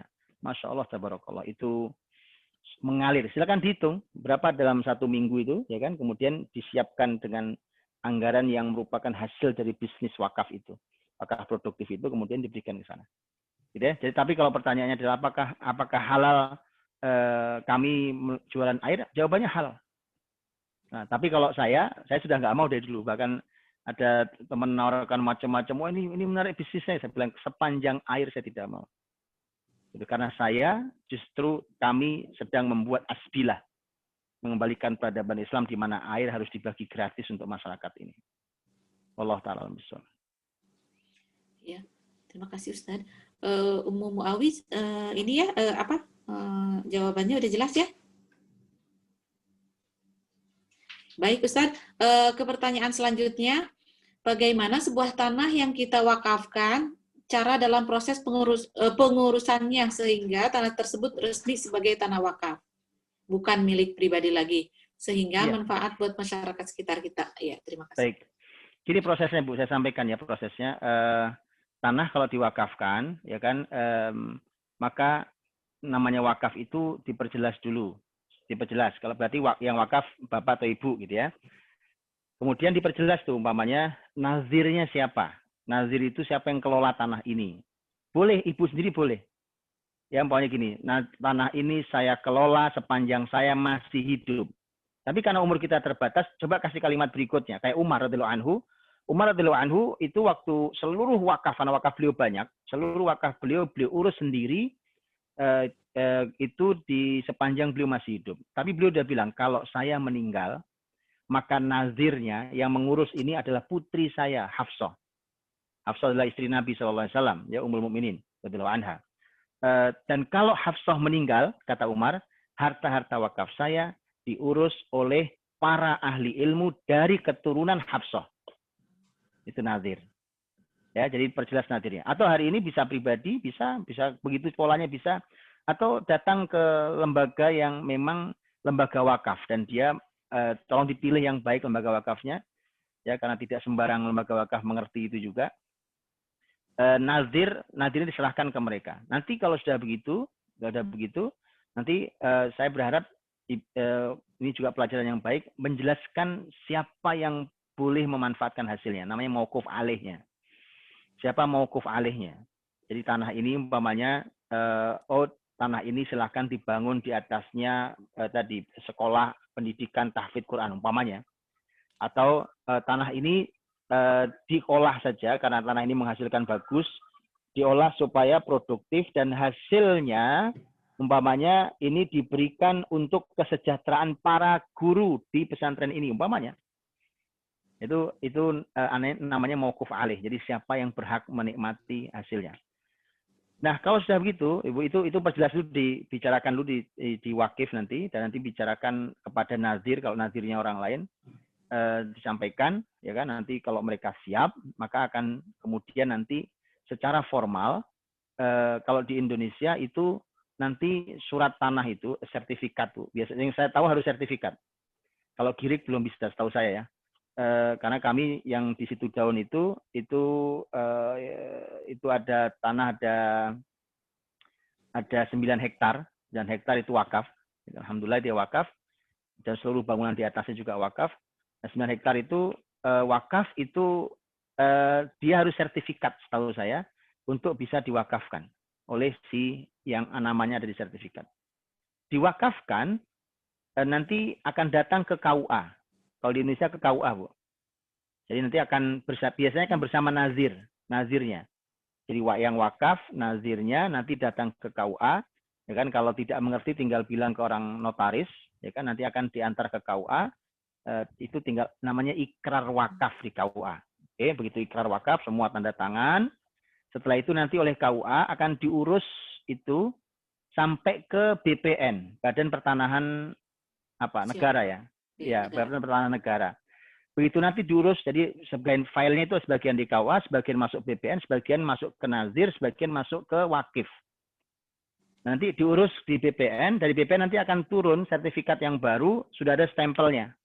Stempelnya wakaf. Yang kalau stempelnya wakaf, dia sudah bebas pajak. Gitu, Pak? Itu prosesnya. Wallahu a'lam bishawab. Ke pertanyaan selanjutnya ini, Assalamualaikum Ustaz Budi. Bagaimana cara mewakafkan hasil usaha? Apakah harus diresmikan dan kepada siapa diserahkannya?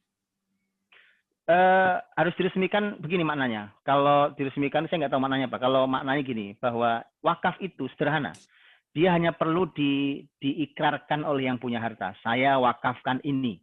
Kemana, untuk siapa, nazirnya siapa, umpamanya itu dibunyikan. Ya kan? Begitu dia sudah dibunyikan, sah seketika itu. Jadi nggak perlu banyak, siapa belum diterima nih, banyak saya terima, nggak perlu. Kalau wakaf itu nggak usah menggunakan kata saya terima, itu sudah sah wakafnya. Itu wakaf ya. Jadi umpamanya ada hasil usaha. Nah tinggal gini, Ibu, Bapak Ibu yang mau mewakafkan, coba difikirkan mau wakaf ini hasilnya mau dipakai oleh siapa? Itu mauquf alaihnya. Ya, coba pelajari itu dulu. Mau diberikan pada siapa? Umpamanya tadi mau diberikan kepada para santri-santri, para guru-guru, para apa itu, silahkan. Ya, usaha itu nanti akan dibuatkan di dalam akadnya, dalam akad, ya. Dan masya Allah, ya, buat akad itu indah sekali. Jazakallahu khair, saya waktu ini saya sering ceritakan, ya ibu-ibu, waktu saya ke Kuwait kemarin itu, saya bersyukur pada Allah, terima kasih banyak teman-teman yang mengantar saya ke Kementerian Wakaf di Kuwait.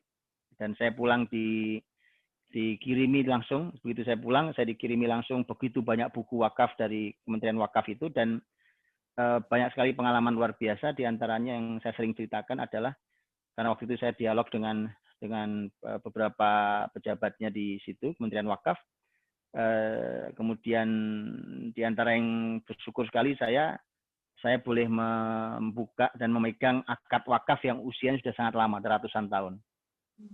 Yang ada di situ. Kemudian masya Allah itu itu menjadi pengalaman nyata bahwa hari ini masalah di kita adalah akad-akad kita juga terlalu sederhana, gitu. Padahal akad itu sangat indah sekali kalau dibuat akad wakaf itu perlu dipelajari nanti kapan-kapan. Dalam sejarah Islam kita punya akad-akad wakaf yang bahkan masih ada sampai hari ini, seperti yang di Kementerian Wakaf Kuwait itu. Ya, dan jadi diberikan kepada siapa tadi? Silakan, mau diberikan kepada siapa? Tadi sudah sampaikan ya. Umpamanya mau diberikan kemana? Ilmu, baik itu penuntut ilmu atau para ahli ilmu. Atau kalau tidak, kalau memang ibu mau konsul lebih detail, boleh. Nanya ke saya juga boleh. Atau nanya pada siapa yang ibu tahu sebagai orang yang ngerti wakaf atau lembaga wakaf, silakan. Ya, supaya nanti dipandu, sampai dipandu cara membuat syarat orang yang wakaf, syarat wakifnya, sampai nanti dibuatkan, sampai dijaga dan seterusnya. Ya, wallahu a'lam bishawab. Ke pertanyaan selanjutnya. Assalamualaikum warahmatullahi Ustadz. Manakah yang lebih utama?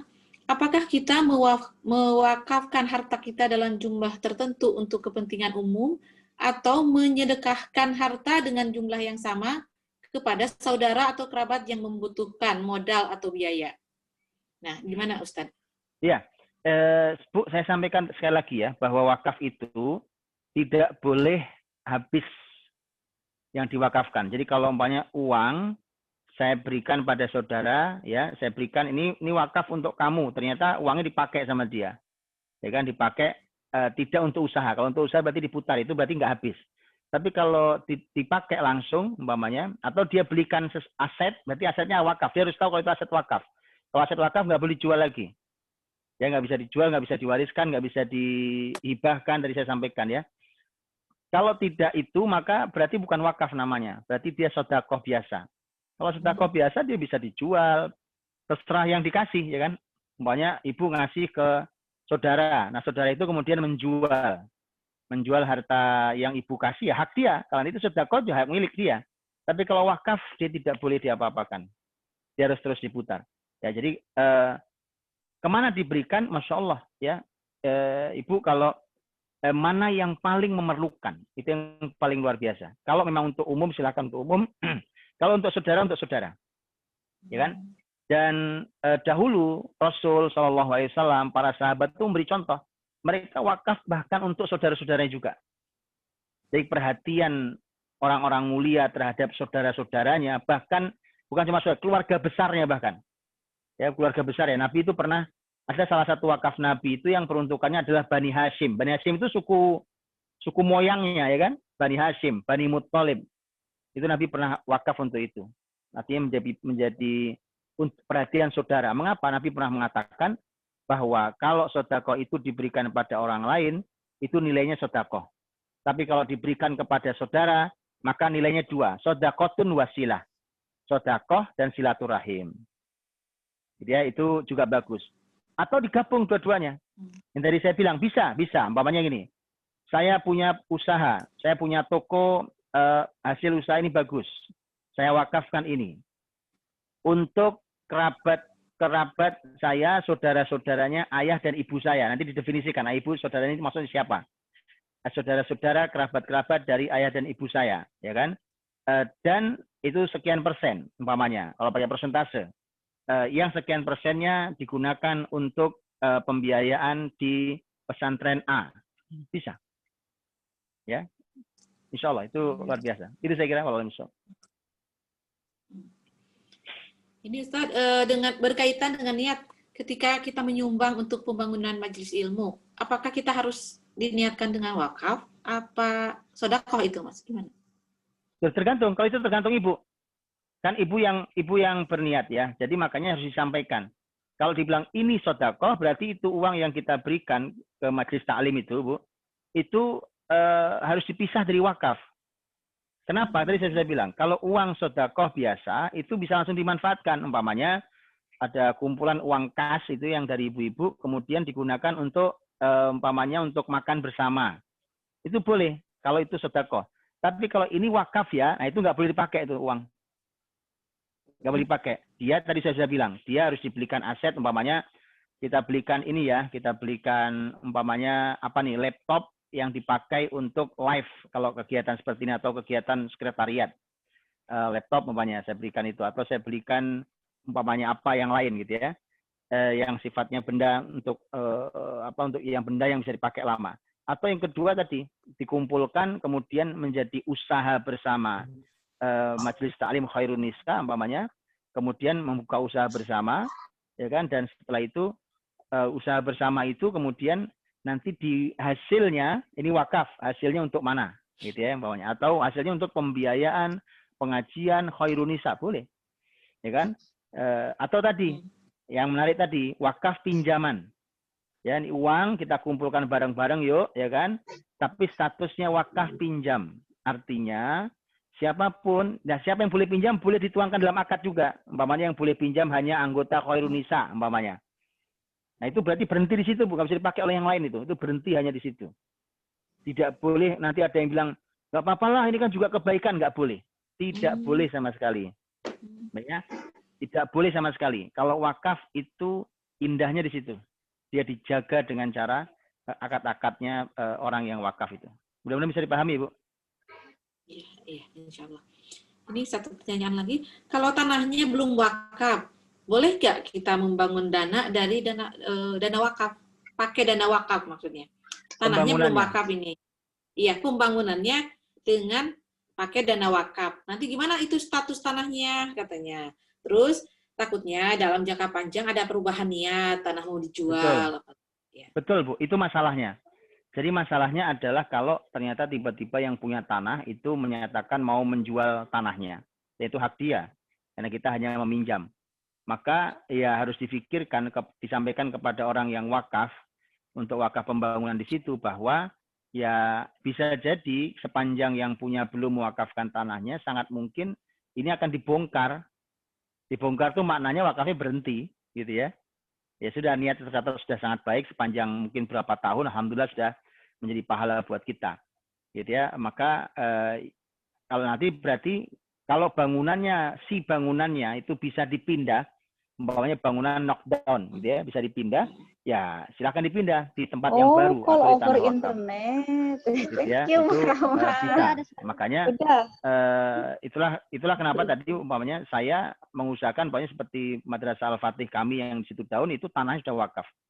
Tanah 9 hektar wakaf, dan itu artinya bahwa orang tidak khawatir mau meletakkan harta wakaf, membangun apapun, asrama, rumah guru, masjid, atau dapurnya, atau semua status wakaf, karena tanahnya sudah wakaf. Jadi tidak akan ada yang bisa menjualnya lagi, tidak ada yang bisa memilikinya. Gitu, wallahu a'lam bishawab. Pertanyaan masih ada nih, Ustadz. Apakah harta yang diwakafkan berupa sesuatu yang memiliki masa pakai, misalnya komputer atau kendaraan, maka pahalanya akan berhenti ketika usia pakainya habis atau gimana, Ustadz? Iya. Ya, artinya sudah tercatat, Bu. Kan umpamanya gini, kalau laptop ya sepanjang normal-normal saja, atau banyak wakafnya motor, ya kan lumayan, ya kan. Motor masa pakainya bertahun-tahun, laptop juga bisa bertahun-tahun, ya kan. Sepanjang dia dijaga baik, insya Allah pakai bertahun-tahun. Sehingga nanti ketika dia mulai tidak berfungsi karena udah tua usianya, ya kan, umpamanya itu ulama akan berbeda pendapat. Ulama beda pendapat tentang boleh nggak ini harta wakaf yang sudah mulai tidak berfungsi ini kita ganti. Kita ganti atau kita jual, kita habiskan aja, udah begitu. Itu ulama berbeda pendapat, tapi intinya hati-hati. Gitu, ya hati-hati, dan dia bisa dipakai insya Allah. Kalau memang mau diganti lebih baik, ya silakan mungkin wakaf lagi yang kedua, wakaf laptop yang kedua, ya kan. Artinya bahwa dia terus mengalir, ya kan, dia terus mengalir wakaf itu sepanjang harta wakaf itu masih dipakai. Ya kan, makanya banyak wakaf laptop, ya alhamdulillah, silahkan Pak. Itu masya Allah manfaat sekali. Ya, manfaat sekali wakaf laptop untuk kepentingan apa dibunyikan di sana, ya kan. Itu tadi jazakallahu khair, saya tadi ada videonya Dr. Zaidul Akbar. Kemarin Dr. Zaidul Akbar juga wakaf ada sekian tablet wakaf untuk kepentingan penelitian di tim di kami, ada lembaga namanya Baitul Hikmah Nusantara, isinya para ahli ilmu yang kerjanya meneliti ilmu. Itu Dr. Zaidul Akbar juga wakaf tablet itu untuk supaya memudahkan mereka dalam membaca dan seterusnya. Itu kan ada usianya, ya kan, tetapi insya Allah dalam usia yang dijaga, usia panjang untuk terus bisa dipakai. Gitu, sehingga nanti bisa, itu juga manfaat sekali. Atau nanti kita wakaf yang kedua kalau sudah mulai mau rusak umpamanya, atau kita wakafkan tadi sebuah usaha produktif yang bisa dibunyikan ya bahwa ini hasilnya untuk pembiayaan operasional lembaga kebaikan yang ini namanya gitu. Wallahu a'lam bishawab. Ini ada pertanyaan terakhir nih. Kalau kita beli karpet untuk masjid itu termasuk wakaf atau sedekah? Itu para ulama mengatakan begini Bu, wakaf itu ada yang statusnya langsung wakaf, walaupun kita tidak bicara wakaf, tapi itu dianggap sebagai wakaf karena perbuatan kita. Mengapa? Masjid ini kan masjid wakaf. Ketika kita gelar karpet di situ kan kita nggak akan tarik lagi tuh karpet. Ya kan karpet ya sudah kita pasang karpet ya kan di situ, atau kita punya kayaknya masjid ini panas sekali perlu pasang AC ya, atau kemudian ini kok ada keran 3 mati, oh saya ganti deh, panggil tukang tolong ganti 3 nih saya ganti. Nah itu semua wakaf, itu sudah bisa bernilai wakaf, walau kita tidak bicara ini wakaf, itu bisa sudah bernilai wakaf karena dia dipasang di tempat yang wakaf ya kan. Kalau mau tidak meragukan ya tinggal bicara kepada DKM bahwa ini wakaf. Tapi tidak bicara pun sepanjang tadi kita tidak menarik kembali itu maka dia bernilai wakaf insya Allah Ta'ala. Dan dia terus mendapat pahala sepanjang karpet itu disujudi orang, dipakai untuk ibadah pada Allah. Oh ternyata ada lagi nih. Ustadz satu lagi nih. Apa hukumnya ketika tanah dan sebagian bangunan dari sebuah sekolah hasil dari masyarakat atau umat secara bersama? Tetapi ketika sekolah itu berjalan, biaya masuk dan SPP-nya sangat mahal, sehingga tidak terjangkau oleh masyarakat umum. Kemudian hukumnya ketika meminta uang sumbangan bangunan, padahal bangunannya udah lama jadi dari hasil wakaf. Nah, gimana itu? Nah, itulah protes saya, Bu. Saya juga punya lembaga pendidikan. Iya, itulah protes saya pada semua lembaga pendidikan di Indonesia. Gitu. Ya, itu protes saya. Ya, kalau di saya prinsipnya adalah saya bilang suatu hari saya gratiskan. Sudah ada yang gratis. Salah satu cabang kita udah gratis total 100%. Bukan untuk orang miskin dan orang tidak mampu, untuk si kaya dan si miskin. Nah, memang kaidah dasarnya itu, dan kami biayai semua menggunakan harta wakaf. Dengan menggunakan harta wakaf produktif itu. Tentu ada donasi sifatnya pasti. Tapi yang sistemik adalah wakaf. Dan itulah protes saya yang saya tidak tahu, itu setelah tanyakan kepada yang masih berani melakukan itu, saya tidak tahu. Ya, bagaimana ceritanya gedung sudah ada, sudah lunas, kemudian bunyinya adalah uang gedung, ya, maunya gedungnya mana itu yang itulah uang, malah gedung itu kadang wakaf, Bu. Kadang itu gedungnya wakaf dari mana, gitu kan? Bahkan ada ditempel tuh wakaf. Ya, ternyata masih dibunyikan ini uang gedung padahal sudah itu bahkan wakaf dari orang, ya kan? Saya tidak tahu akad-akad itu sangat amat saya hindari. Ya, karena bagaimana kita mau mendapatkan anak didik yang baik, kita biayai mereka dengan cara yang tidak baik. Wallahu a'lam bishawab. Iya, Masya Allah ya. Ini apa tanya jawabnya nih menarik banget ini Ustadz. Cuman berhubung di Indonesia kayaknya udah mau maghrib ya. Sudah azan, sebentar lagi azan. Iya. 5 menit lagi azan insya Allah. Iya. Jazakillah khair Ustadz atas ketersediaan waktunya. Untuk kami insya Allah ya dalam lain kesempatan Ustadz bisa membersamai kami. Dengan juga untuk Umahat, terima kasih atas kehadirannya. Saya mewakili dari Global Khairunisa, mohon maaf atas segala kekurangan. Ya, usikum binafsi. Sebentar, lupa. Ditutup dengan baca doa. Meminta Ustadz yang memimpin. Baik, Bibi dimuliakan Allah SWT. Mari kita berdoa, Bu, di hari yang di mana kita hari ini melakukan amal mulia yaitu ilmu, dan ini yang barokah betul majelis seperti ini. Mudah-mudahan ini karena kita tidak melihat saja malaikat membersamai kita. Mari kita berdoa pada Allah Subhanahu wa taala, semoga Allah terima seluruh amal ibadah kita. Semoga Allah berikan taufik dan pahala di seluruh niat kita. Dan semoga kita digugah lebih baik lagi untuk memiliki harta-harta wakaf yang kita wakafkan fisabilillah. Dan semoga Allah berikan kita kesehatan, kekuatan, keimanan, dijaga Allah kita dari berbagai mara bahaya untuk kita, keluarga kita, dan semoga Allah berikan kita keluarga keturunan yang menyejukkan pandangan mata dan generasi yang baik dan soleh. Allahumma shalli wa sallim wa barik ala nabiyyina Muhammadin wa ala alihi wa sahbihi ajmain. Walhamdulillahi rabbil alamin hamdan yuwafi ni'amahu wa yakafi'u mazidah. Ya Rabbana lakal hamdu wa lakal syukru kama yanbaghi li jalali wajhikal karimi wa 'azimi sultanik. Allahumma inna nas'aluka wa nashhadu annaka antallah la ilaha illa antal ahadus samad lam yalid wa lam yulad wa lam yakul lahu kufuwan ahad. Allahumma ati nufusana taqwaha wa zakkiha anta khairu man zakkaha anta waliyuha wa maulaha. Allahumma rabbana taqabbal minna innaka antas samiul alim wa tub alaina innaka antat tawwabur rahim. Allahumma adfa' 'anna al-waba wal bala wal zalazila wal mihan wal fitan ma dhahara minha wa ma batan. Rabbana hab lana min azwajina wa dhurriyyatina qurrata a'yun waj'alna lil muttaqina imama. Rabbi auzi'ni an ashkura ni'mataka allati an'amta 'alayya wa 'ala walidayya wa an a'mala salihan tardahu wa aslih li fi dhurriyyati inni tubtu ilaika wa inni minal muslimin. Rabbana atina fid dunya hasanah wa fil akhirati hasanah wa qina 'adzaban nar. Subhana rabbika rabbil izzati amma yasifun wa salamun 'alal mursalin walhamdulillahi rabbil alamin. Terima kasih Ustaz. Sebelum kita bubar, ini diminta foto bersama dulu ya sebentar. Tolong videonya diaktifin dulu. Mbak Latifah yang ngambil foto ini? Linda yang foto, ambil Linda. Butuh 4 layer. Karena ini 4 layer. Mbak Linda apa saya? Silakan. Boleh Mbak Latifah, silakan bareng-bareng juga nggak apa-apa. Ini 4 kali ya, saya aba-aba ya. Ini ada baru 4. yang, ya ini baru yang nomor 1. Sebentar. 1.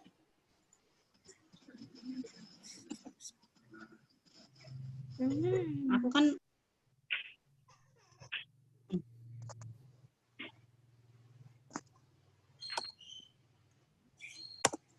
2. Layer yang kedua. Ini layer yang kedua.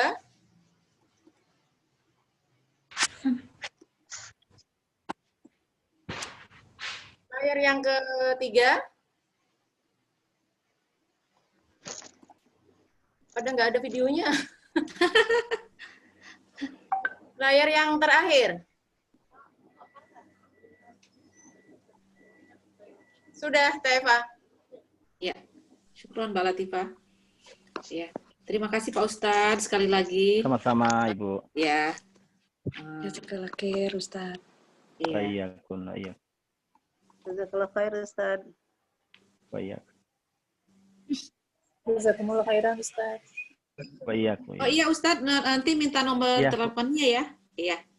Siap Bu. Iya. Jazakumullah khairan panitia. Jazakallah khair Pak Ustaz. Panitia. Amin.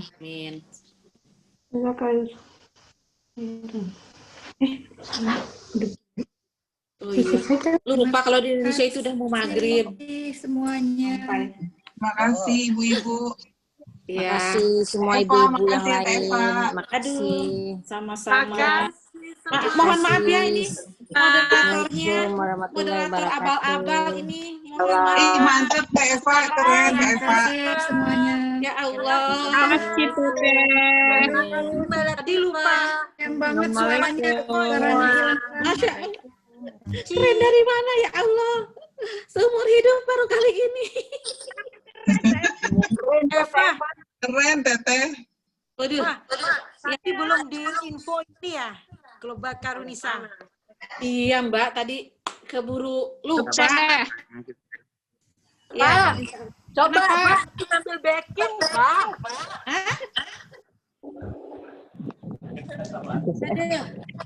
Enggak lah, insya Allah nanti ini moderatornya enggak ini bakalan ini nih lain lagi nanti dipilih lagi ya Mbak muter semua kebagian kalau bisa. Jangan, moderatornya udah permanen, udah keren, permanen udah. Udah ini, udah nggak bisa tidurnya juga dari tadi, dari kemarin. Makasih Eva, bagus, Masya Allah, bagus. Masya Allah ya Pak, udah terus aja di Eva. Kagak Kagak, itu tuh. Enggak, ya itu tuh gara-gara Mbak Ana kemarin, Mbak Lisa, sekarang saya katanya gitu. Terus nanti Ya, siapa besok lagi? nanti bulan depan Teh Eva lagi. Agak, enggak, itu ada Arum. Tuh. Ada. Lanjut, Yang siap. Teh Eva. Enggak, Mbak Latifah Mbak Susi kan di Jakarta. udah jadi tuh. direkam kan ya? Mbak Latifah maghrib